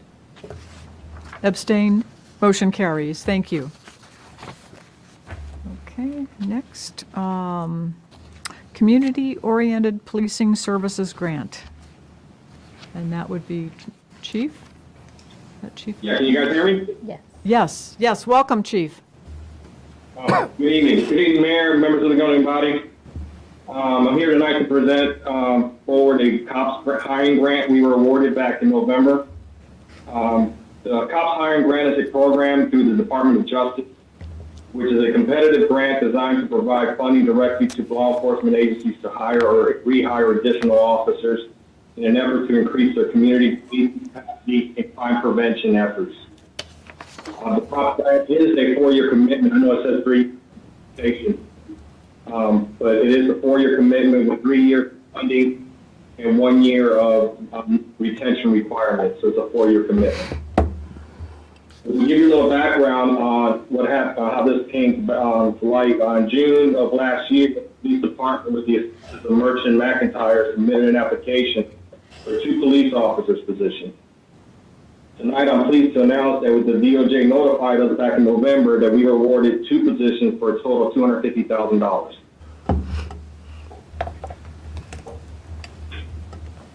The COPS grant funding requirement allows agencies to enhance community policing strategies and approaches. The grant funding is $125,000 per officer over a three-year grant period. The COPS grant funding covers up to 55% of the officer's salary and benefits, with a local match of about 45.4% of local match over a three-year period. A potential revenue source for the first half year for the local match can be funded through our speed enforcement revenue that we receive in the first 2 months. Like I mentioned earlier, there is a 12-month retention requirement for each officer position funded, but in our budgets and on the out years, we were looking to unfreeze those 2 positions in FY24, so we would be right on track. Actually, we would give extra coverage to about FY25. The hiring of new officers allows us to include either filling existing vacancies or positions not funded by the budget. It allows us to increase our jurisdiction community policing capacity and helps us aid in the combat of crime and violence in our city. If you're looking at the COPS grant funding breakdown, this is what was presented to the DOJ, and it breaks it down per year. And these are all approximate numbers, being that we're starting in January when this was awarded in November. So there's going to be years there that we're going to have to ask for an extension, which would put us, I believe, almost 8 months into it in FY25. So the first year match, if we was to do it the way they outlaid it on this breakdown, we would pay $60,000 for the city match, $72,000 second year, and approximately $7,810 for the last year, which is a total of $207,810. The potential revenue sources we can use. This is what we've done already with the speed camera enforcement and collections. As you can see, there's about $309,000 in fines. We've collected about $183,000 of that. Being the cost of equipment we have left to June is about $1,000, which will give us, as of right now, about $127,000 in extra revenue right now that we have in that account. The red light speed camera revenue will cover city match funding requirement for the grant. The speed camera has been operational for only 2 months and collected about $83,000, as I mentioned, with approximately $127,000 in revenue. This will cover our COPS grant city match for FY22 that we anticipated it's not going to be as high as 34, but it would also cover the FY23 local match if we was to decide to go down that route. Over the next few months, we should be able to get closer to the entire funding gap if we wanted to use these funds to fund this program. On the next slide, it shows some support letters that we received from Crime Solvers, Brandy Station HOA, and our Blooms Crossing HOA. Anybody have questions on the presentation? Okay. Thank you, Chief. And congratulations on the grant, because we all know that you folks need the personnel. Start with Councilmember Hampton. Yep. Good evening, Chief. I was about to say good morning, but good evening, Chief. So once the funding from the grant sunsets, what is the plan to retain the staff, primarily the funding to retain the 2 staff members? I can answer that. So we've built out already in the future. Our existing budget model assumes that we were going to have these 2 positions unfrozen in the future by the time this grant runs out. So we have the funding in place in the future for these positions. Okay. Yeah. And my second question is, what is the backup plan if, thankfully, everybody stops speeding and we no longer collect revenue? Yeah. We no longer, not collect revenue, but no longer have people getting tickets? What's the backup plan? Yeah, so we already have enough for the next easily over 2 fiscal years. But to your point, we only budget about $1,000 because we didn't do this for revenue generation. We're hoping we get down to $0 because no one's speeding anymore near our schools.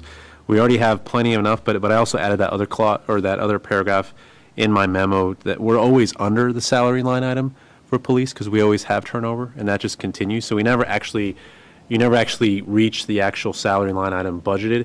So you can see the average has been, we've been under about $188,000 of that line item per year. So you have more than enough kind of cushion going forward to pick up the match. Does that make sense? It does. Okay. Thank But you. again, I don't think we'll have to. Great. Yeah. And just a side note, a friend of mine that lives in Prince William County didn't know about this until the other day, and he asked me about it. So the word's gotten out About what? The, about the camera being there and not speeding down through there. yeah. Interesting. Yeah. Thank you. Yep. Councilmember Amaya? No, those were my two questions, so thank you. Oh, okay, Yeah. thank you. Councilmember Javed?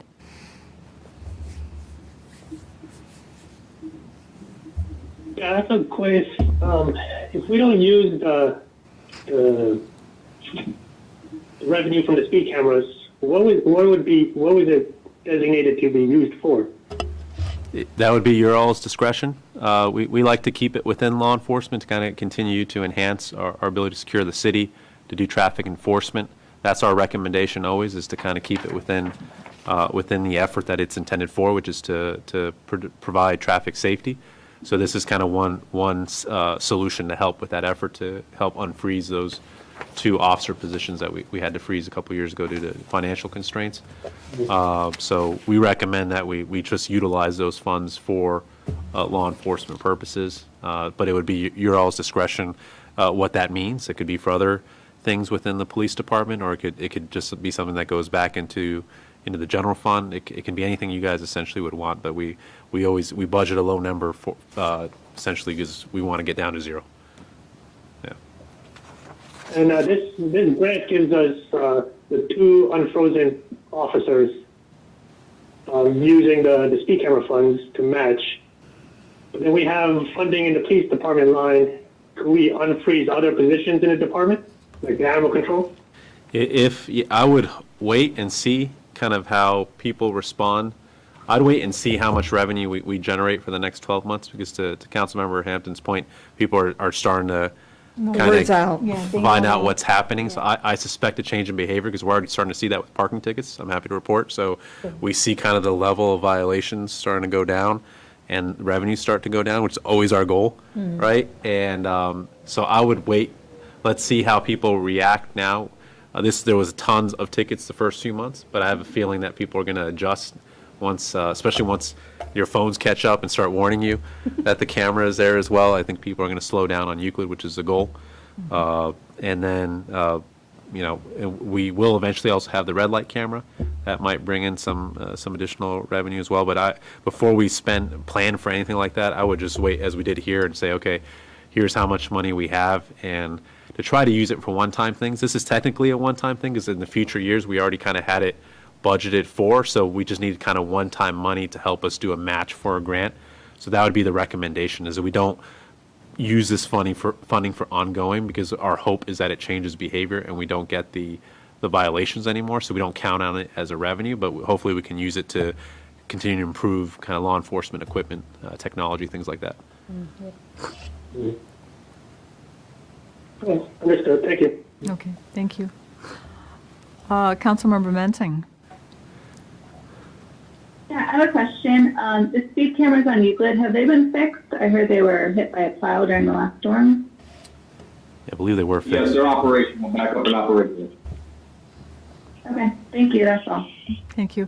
Councilmember Moore? No question. Okay, thank you. Vice Mayor Banks? No questions, thank you. Okay, thank you. If I can just, Yes. 1.2, Go ahead. we have future plan positions, so I guess one thing, if we do get more revenues, we could consider using those to kind of start those positions sooner. Does that make sense? Yes. Because it's already in the absolutely. budget, it's just the timing of it, we could utilize it for that. All right, thank you. Staff recommendation is that the governing body authorize the city manager to accept the $250,000 federally awarded Community-Oriented Policing Services COPS grant, hiring program grant funds, and to utilize these funds to hire 2 police officers. Moved. Second. All in favor? Aye. Aye. Aye. Opposed? Abstained? Motion carries. Thank you. Thank you, Chief. Thank you. Okay, next, moving on to downtown outdoor LED screen. All right. Good evening again. I'll start this off and turn it over to Lamar and Caitlin here. But I'll actually leave that to you all if you want to go through it or not. But this agenda item is more to get us to a decision point about whether to stop Norton Scott from proceeding with the small screen on the plaza. I briefed this to you all a few times now, a few months ago as well. The current plan is to have a small screen on the plaza itself. This is an alternative to that, where we would have a large screen that would be mounted on Cinema Cafe, as the purchase and sale agreement allows for, that you approved this evening. So what we wanted to do is to come back with some quotes to kind of show you kind of the magnitude of what the true cost would be of moving to this solution, to see if it was feasible or not. So we still have some more work to do in terms of getting the vendors out here, making sure that the 10 millimeter option works, or if we have to go to something higher than the 10 millimeter. The thing is that the smaller the millimeter, the more clear it is, so the more expensive it is.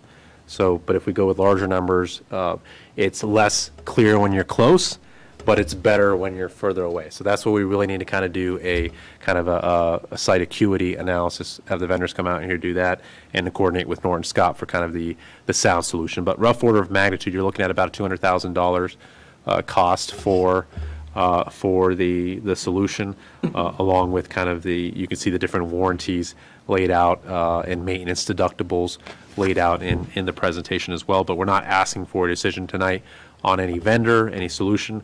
What we are asking, though, is because time is running out, is do we let Norton Scott know to stop working on the small screen, free up those funds so we can use that roughly $150,000 that they haven't spent yet on that project, towards the larger screen that we're proposing tonight. We do have a PowerPoint where we kind of go over certain specs and pros and cons.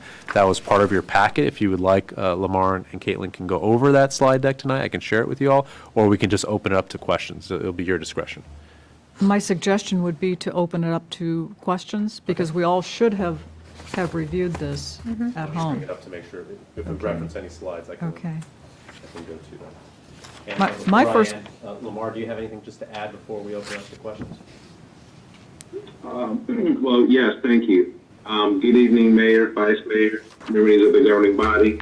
Thank you very much for, letting me present my first agenda item. I'm a little nervous, but I will try to make it as clean as possible.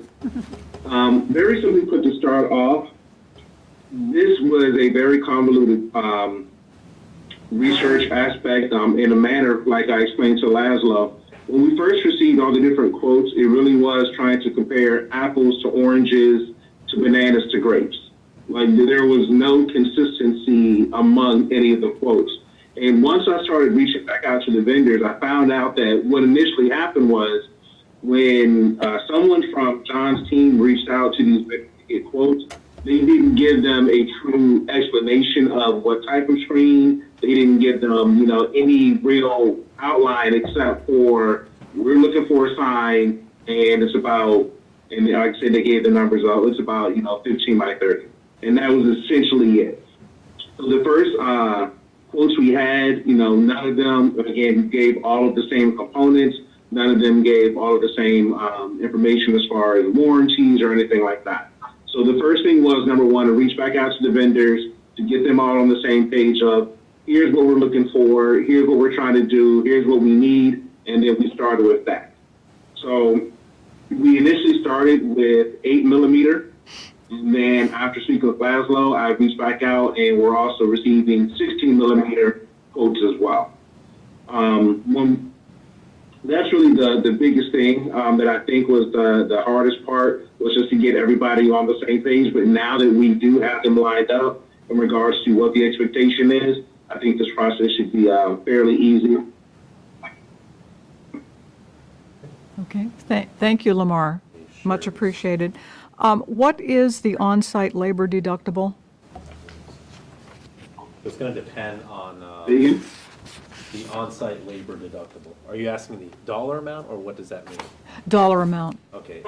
Yeah, it's going to vary by vendor, but Lamar or Caitlin, you guys want to go to that? Yes, actually, if you scroll down, I remember Mega LED mentioned that if someone were to come out, it would be $500 for that deductible. Okay. And then everything else would be covered under warranty. While Stewart Signs advised that theirs would be $150 per deductible per occurrence. Mega LED, you said was 500? Yes. Yes. Yeah. The table up here, I'm sorry. you can see on the Okay. table here, the bottom Okay. row. I see. Thank you. Thank you. That can be pressure washed. Boy, that's great. Councilmember Hampton, comments or questions? The only question I have is, when we come to look at this the next time, can we get a list of places in the area that have, I guess basically, their local clients? So if we wanted to, we can go look and see.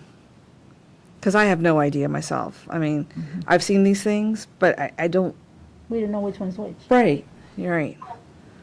Got that, Lamar? We can kind of figure out kind of their local examples that we can send them to from the different vendors. Yeah, Yessie and I like field trips. Well, absolutely. Stewart Signs is actually working on a sign in Dale City.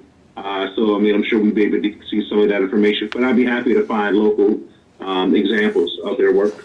Thank you. Yes. And did you say that was Mega LED? Stewart. Sure. Stewart, okay. Stewart Signs, they're going to be doing work in Dale City, yes. So visually speaking, probably all three would very closely approximate one another, and there would be a lot of other factors? Is that sound right? A lot of other I wouldn't factors? say that. I'm sorry, I didn't mean to Yeah, interrupt. no, there would be a lot of other factors we would have to consider other than how the screen appears, because I'm assuming that most large screens are generally going to be viewed the same way, the similar clarity, in other words. Not necessarily. No, not necessarily. No. Okay. Yeah, that's why it's good, your idea is good because it's, Okay. yeah, I, like she's saying, I can't tell what the difference is between a 10 millimeter and 8 millimeter. Okay. You know, the distance of it, and if we were, I'm sorry, 10, you know, if we were there, we could see, you know, we can actually understand if we get closer, like you said, is it blurry, is it better, so. What I can say is with the Plaza one, Keith, I think John Evans, myself, we actually went out because they were Bethesda-based, and they actually showed it to us. And we walked a certain distance, and we made sure that you could see it. So look at kind of where they may have offices, kind of like the Bethesda option there, if we can actually, or you know, somewhere in Virginia where we can actually go and they can show us the exact, I'd kind of want to see that as well to make sure, because we got a measurement of about 160 feet from building to building. And so we need to make sure that the people that are sitting down in front of Girani's Right. can see the screen Exactly. clearly. And what we don't need, you know, we don't need it to be clear on the Cinema Cafe side, because no one's going to be watching from there. You want Right. to start from where the road begins when we close the road, Right.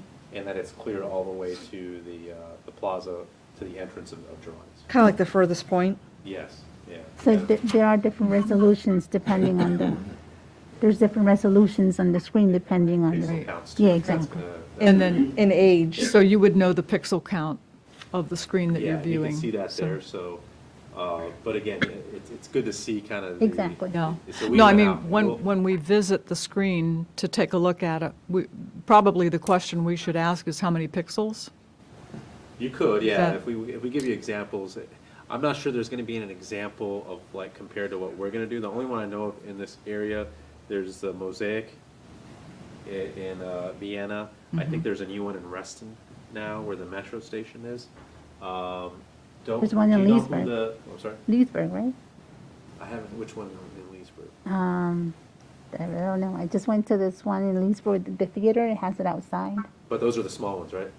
No, they actually have a big one On on, the theater? Because Yeah. I know Cobb 12 in Village of Leesburg, they don't have it, the one Loudon, they have the small screens in oh, you're front. right, they are the smaller screens. Okay, You're yeah, right, those you're are the right, smaller you're screens. right. That was what we were looking at. That's right. For over here, yeah. But so, do you remember, Lamar, who the vendor was for Mosaic? No, actually, Greg Ducash didn't tell me exactly who the vendor was, because I think he didn't want me stepping on their toes Okay. at that time. You know, didn't want to give too much away.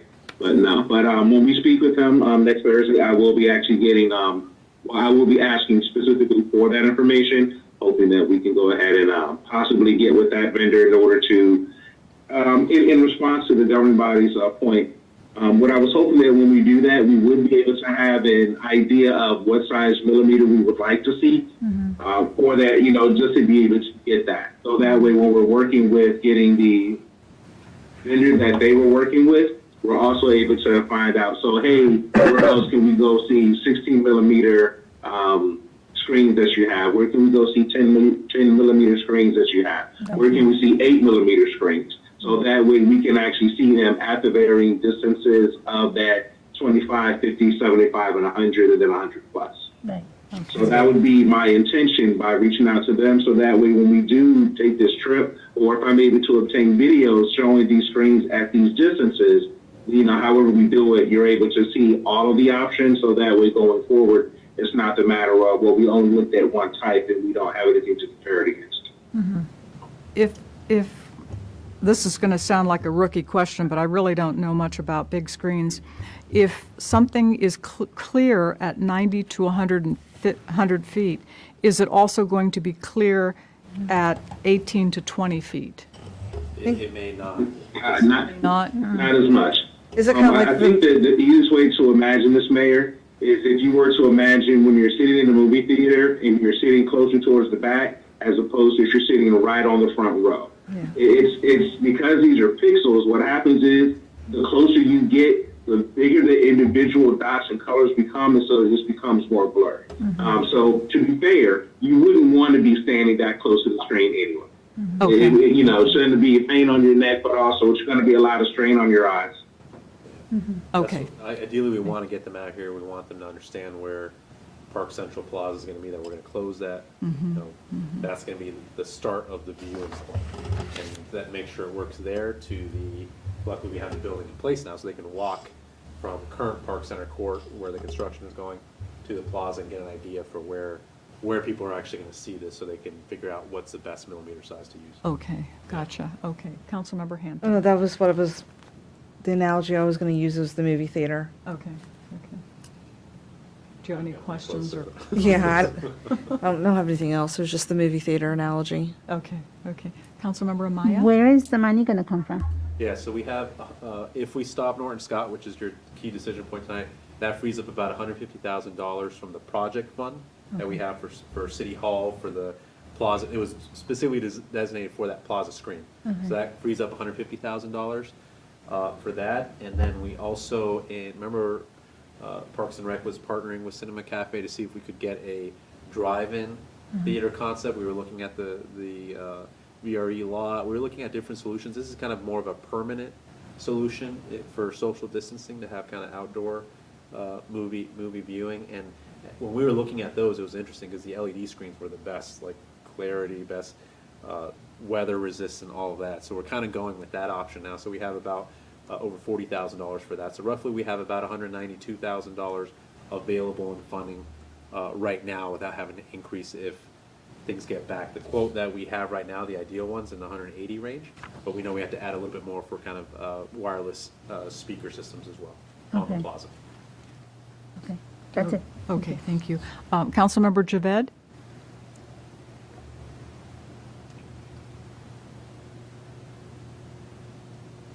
Councilmember Javed? The mega LED ones, is installation included in that price? Yes, it is. Yeah, because that's, looking over the other options, that the general optic smart displays seem to offer, more or less a price, except for the installation. So that's why I was wondering if the installation is in, like $50,000 for install? I want to say it was approximately 20 in the 20s, I believe, for mega LED. The other thing with Gen Optics, when you're actually looking at the number, is that it may seem that they're offering more, but actually when it comes to the actual maintenance, possibility of repairs and things of that nature, they don't. And so that's why, I think it's an offset, really, what we're looking at. Because when you look at the actual quote that's here, that quote that Mega LED was basically advising that if they were to add maybe another 6,000, that would be the cost of the screen, getting it installed, and the cost of maintenance and repair, generally speaking, based on their product over the course of the 10 years. While Genoptics would only be just the cost of, the screen. It's not getting installed. They're not offering any maintenance or any. I like the fact that they have a graffiti protection or something. And the Mega LEDs, they don't have that protection, which I think might be beneficial or not. But for something that's almost 50,000 less, I don't know if both the screens are almost the same pixels. Does it make sense to spend a little extra on the Mega LEDs? So again, I just want to remind, we're not deciding tonight No, we're not. which vendor. Again, we want to do more work. The real decision tonight is do we want to go with the big screen versus the small screen? So again, we do have more work to do. This is kind of the start of that, to kind of get this on your radar. But Lamar, if you have any follow-up for Councilmember DeVet's questions, but if you have any further questions for us, please do email them to it. We had the Q&A here in the back because we did get some questions early on as well. So please keep sharing your questions specific to this, but I really want us to get to a decision tonight on whether we want to go with the big screen or do the small plaza screen options. Got it. So for the small plaza screens, we'll get 2 screens, and then or we'll do the 1 big screen, right? Is that the 2 options? It's 1 plaza screen or 1 large screen. Oh, so we don't get, Norton Scott's not giving us 2 small screens. No, it'd be 1. Oh, there's only 1, okay. Yeah, and they're surprisingly expensive. And the other question I had was, does this change, I know we put 43,000 from the ARPA, so we can still utilize that, or does it change the budget? No, you can absolutely still utilize that for this screen though, right? We don't want to shift that to a drive-in concept, because this is actually the preferred solution that Cinema Cafe would want as well for outdoor movie options. All right, so just for the screen, okay. Yeah. All right, no question. I just wanted to actually address your other question, Councilmember Javed, in regards to spending the extra. Again, not making a decision, but I did also want to put out that a large difference between Mega LED and these other 2 vendors is that Mega LED has a proprietary design, which allows, for example, their product to be much more durable, which is why you're able to use a pressure washer on it, as opposed to not being able to on the other ones. They've actually just built it with, again, just with the discussion, a much sturdier design than most manufacturers are going. So I would hope that a little bit of that cost would come into that design and that durability that we're going to get if we did go there. Yeah, there appeared to be a lot of resiliency built into the Mega. Okay. It is. Councilman, And the videos that they shared as well, again, they showed where they had one of their associates in cold weather, taking a bat to the screen, and there's no damage to it. So if you're worried about the vandalism, you can see that. They have a submersion test where they have the LEDs and a fish tank. They're still working without any problems. There's also one where they froze it in ice, and then they basically put it in an oven to basically superheat it to go ahead and melt it. And again, all of these are included here. Just again, and I feel like that's another selling point where Mega LED is kind of going above and beyond, showing off how durable the product is. So I hope you will check out those videos just to get some more information. and they're an American company. Okay. Made in America. Yeah, made in America. So we don't have to worry about supply chain issues and things of that nature. Plus the parts availability is something that I think, all of them are offering, but it's good to have that peace of mind. Mega LED also offers a spare parts kit, once you get it, so that way there's things to be done. And it's also easy to do maintenance on it with just a screwdriver and Allen keys. The last thing that I want, and maybe I'll let Caitlin maybe jump in if she has anything that she wanted to mention about the advantage and disadvantage. I feel like I kind of jumped into it. But the other thing with Mega LED is the accessibility for them to do front access or rear access, as opposed to right now, Genopis and sewer signs are both advising that they're only front access. And so I'm going to get clarification to make certain that that is what they're implying. But the difference basically is cost when it comes time to doing repair or maintenance. If you're using a front access, you're going to need a boom crane, as opposed to if they have some type of rear access, either through a building or a catwalk, then again, it's much less when it comes to any type of repair or maintenance. Yeah. All those other considerations. Councilmember Javed, do you have a follow-up? No follow-up. Okay, thank you. Councilmember, Consensus now or after? what was the question? Taking consensus now. Well, we're not done. We're not done with the Q&A. Councilmember. Okay, good. Then I'll wait till the end. Thanks. Okay. Councilmember Mensing? No question. Okay, thank you. Councilmember Moore? Yeah, thank you, Lamar, for the research. What concerns me here is that we're giving up the smaller display. Have we done any consideration, I understand it's budgetary constraint, of having both? I mean, we regret not putting a fourth floor on City Hall. To me, there are two different optics. One's a big screen that will be used in a brick screen fashion. The other is a smaller sign. And I've seen storefront areas that have both.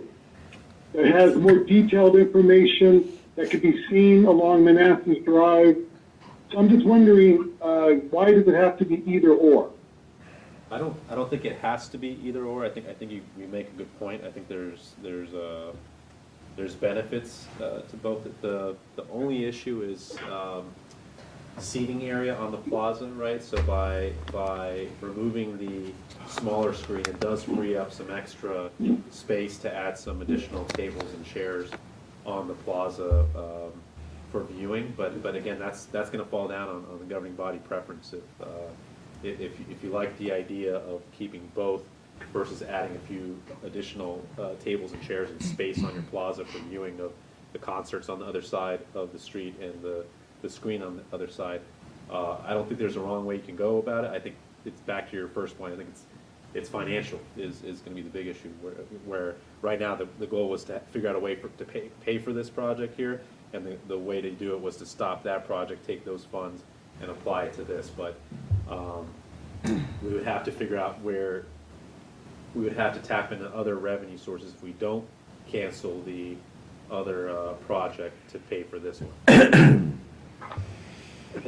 I mean, whichever way we go, it's going to be fine with me, but I could just see us, 10 years from now or 5 years from now wishing we had the smaller display sign along with the larger one. But, yeah, those are my thoughts. Thank you. Is that something that could be added later? What's that, the smaller one? The small one? No, because you have to do it well. I mean, you could, but you're tearing up your plaza. I Right see, now, the I advantage see. of doing is before they lay the brick down, they want to have all the connectivity, I see. all the wiring and everything laid out. I see. Okay, thank you. Vice Mayor Banks? Thanks, Lamar, for your presentation. Yes, sir. I got to ask this question because I was kind of startled. I went to a concert and I saw people on their cell phones. What if, and this, we're going to have this for 10 years, what if more people pay attention to their cell phones than this big screen? Okay, you see it at restaurants, right? They don't even pay attention to the person across from them. You see it at the dinner table. I mean, so that's just my question about demand. Yeah, so I think there you have opportunities again to do outdoor movies, and I think there are people who do enjoy that, especially families with kids. You know, a lot of kids you're not going to be giving them cell phones, or shouldn't be. You want them to be outdoors. I think this is more family friendly, but I do think people are going to watch the big screen, especially for sporting events, for movies. Yes. People are going to want to see it on that big screen, and Chris Himes had a great idea as well of kind of doing gaming tournaments using that big screen that could potentially draw people out here. So it's just there's fun, kind of creative things you have to do to kind of get people interested to, turn away from their cell phone. But I think there is going to be significant demand for usage, when we come up with those creative events. Okay, thanks. And my last question is about warranties. I noticed that the lifespan of these big screens are an average of 10 years. And these warranties for all three of them, I mean, they're kind of cut short in terms of their labor as well as the parts, supplying the parts availability. Do they offer extended warranties? I mean, we get phone calls for extended warranties all the time for cars. Yeah, we can go back, Vice Mayor Banks, and ask them that question. Yeah, we can absolutely. Like you're saying, the time frame that they're giving is 10 plus years. And I do, after speaking with all the vendors, they have all expressed that a lot of these screens rarely have issues. But I can definitely understand the concern. The way it was explained with two of the vendors was that when you essentially get the TV, when you get the screen, and you get your little package that they have, it's kind of for the most part that nobody really uses it. There's nothing goes wrong. And so it's for the most part that, again, you're 5 years into into having it and you haven't had any service, you haven't had anything go on. And so the parts that they pulled aside for you when you first got it are just still waiting there for you. I mean, I could understand if you were getting service yearly or you're getting multiple services, and so you're getting parts from there, but for the most part, they're saying, you're not going to have a lot of service, you're not going to have a lot of maintenance on there, but I do understand your concern. Yeah, I wouldn't trust that assumption, because if it was like that, then they wouldn't be so short on their warranties, whether it's for parts or labor. It would cover the full 10 years, because it's no problem. So that's my only thing to offer. But thank you. Okay. Thank you, Preston. Staff recommended motion is that the governing body direct the city manager to stop Norton Scott's construction of a smaller plaza screen and instead pursue purchase of a larger screen option, bringing back final recommended quote to the governing body for approval. Do we have a motion? Moved. Second. All in favor? Aye. Aye. Abstain. Opposed? Abstained? Motion carries. Thank you, Lamar. We did have one abstention. One abstention. Thank you all. Oh, I'm sorry. Who was the abstention? Daryl. Daryl? Daryl. Okay. Thank you. Thank you all again. Okay. Have a great night. Thank you. Okay. City manager, do you have a report? Not this time. I just want to let you know that starting next meeting, we'll bring back each department to start doing their mid-year report to you all as well. And I Okay. do want to start going over the new website with you all during the manager report, just kind of showing the public the different features. Oh, that'll be wonderful. Okay. We have no closed session, so is there anything else for the good of the city? I just have one thing. Yes, Madam Mayor, I have one issue. Go ahead. Go. I guess for Laszlo, we were talking about the assessors last meeting. I kind of want to it's in a sense of urgency because if we don't figure out what we're going to do with the 4 months that we have with the special rate, we're going to be being basically charged almost $43,000 afterwards. So my question to you, Laszlo, is when can we get, I guess, a comparison between outsourcing and doing it in-house? I guess that's what the governing body wanted to see addressed. February 1st meeting is my target. I wanted to bring that also with kind of an analysis of kind of duties, responsibilities by month, so you all kind of have a better understanding of kind of what the different things are that are done throughout the year, and then we'll invite the assessors to join us that night as well. Okay, and then do you think that's enough time to either get hired help within that 4 months or even get an RFP? Yeah, I think we should have, I mean, the bigger concern is just locking someone in, whether it's through a contract or getting people hired. It's just a tough market right now, but we'll keep working at it. So we have no choice. We got to get it done. by the end of this fiscal year. Okay. Okay? Yeah, that's it. I just wanted to, so February 1st, we'll have an understanding. Yep. Okay, thank you. Councilmember Hampton? Yeah. One thing, and it's mostly to put on, like, your tickler list. Right before the new year, I was driving down Manassas Drive in the daytime. I know I was actually outside in the daytime. I wouldn't have noticed it other than the man did a U-turn. I watched him pull up into his driveway, drive on the sidewalk, and then park in his yard. So, and it's that patch of Manassas Drive. If you're heading towards the police station, it's off your left between Scott and Evans. So when we have a thaw and everything, you may want to send Public Works out there to check that stretch of the sidewalk. He was literally driving on the sidewalk. Literally driving, and it shocked the daylights out of me. I mean, when I think I've seen it all, I haven't. So, Anything else? I actually, yeah, sorry. Go one ahead. thing. Are we ever going to get a report on like the accidents happening on Manassas Drive? Because there's been maybe 20. I mean, it happens every week. It's like, has the You want a police- report on accidents? I can ask the police to Yeah, bring 'cause something back, yeah. You guys had said that you were going to have a report on like the Yessie, incidents. was that part of what we were waiting for to determine the residential streets so that we No. could increase the What we're fine? looking for there is speeding. Speeding. Yeah, okay. and we're pretty much done with that And I analysis. thought accidents might be a part of that. If they're caused by speeding, it would make sense, but it's not clear to determine that, so what we Right. looked at is speeding. So we were But going we can to- come back with a report on accidents. I Going can to ask look the into police whether it to. was drunk driving or if it was, Yeah, you there know, could be- stuff like that. So most of it is yeah. drunk driving, but I'll have to ask the police kind of how much data is collected for each accident to kind of figure out. It's something we can look at, though, if you want to take a look at. But for the speeding, police did get their final numbers to our transportation manager, so he's wrapping up that presentation. But I'll ask the police to also try to do a deep dive on accidents on Manassas Drive, the entire section, No. or on the west side? it's just on Denver Drive and Colfax. Denver and Colfax. Give me a That second. block.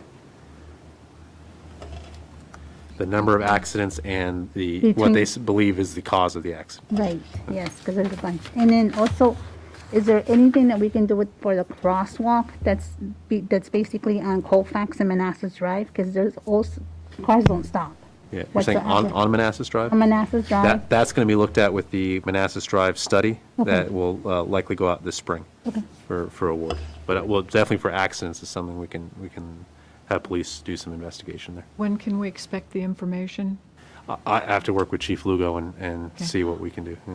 And about the transportation, when My was hope is Steve- February 1st meeting, we Okay. have the Okay. agenda item from Okay, Steve. Thank you. Okay. Anything else for the good of the city? Okay. Motion to adjourn. moved. Second? All in favor? Aye.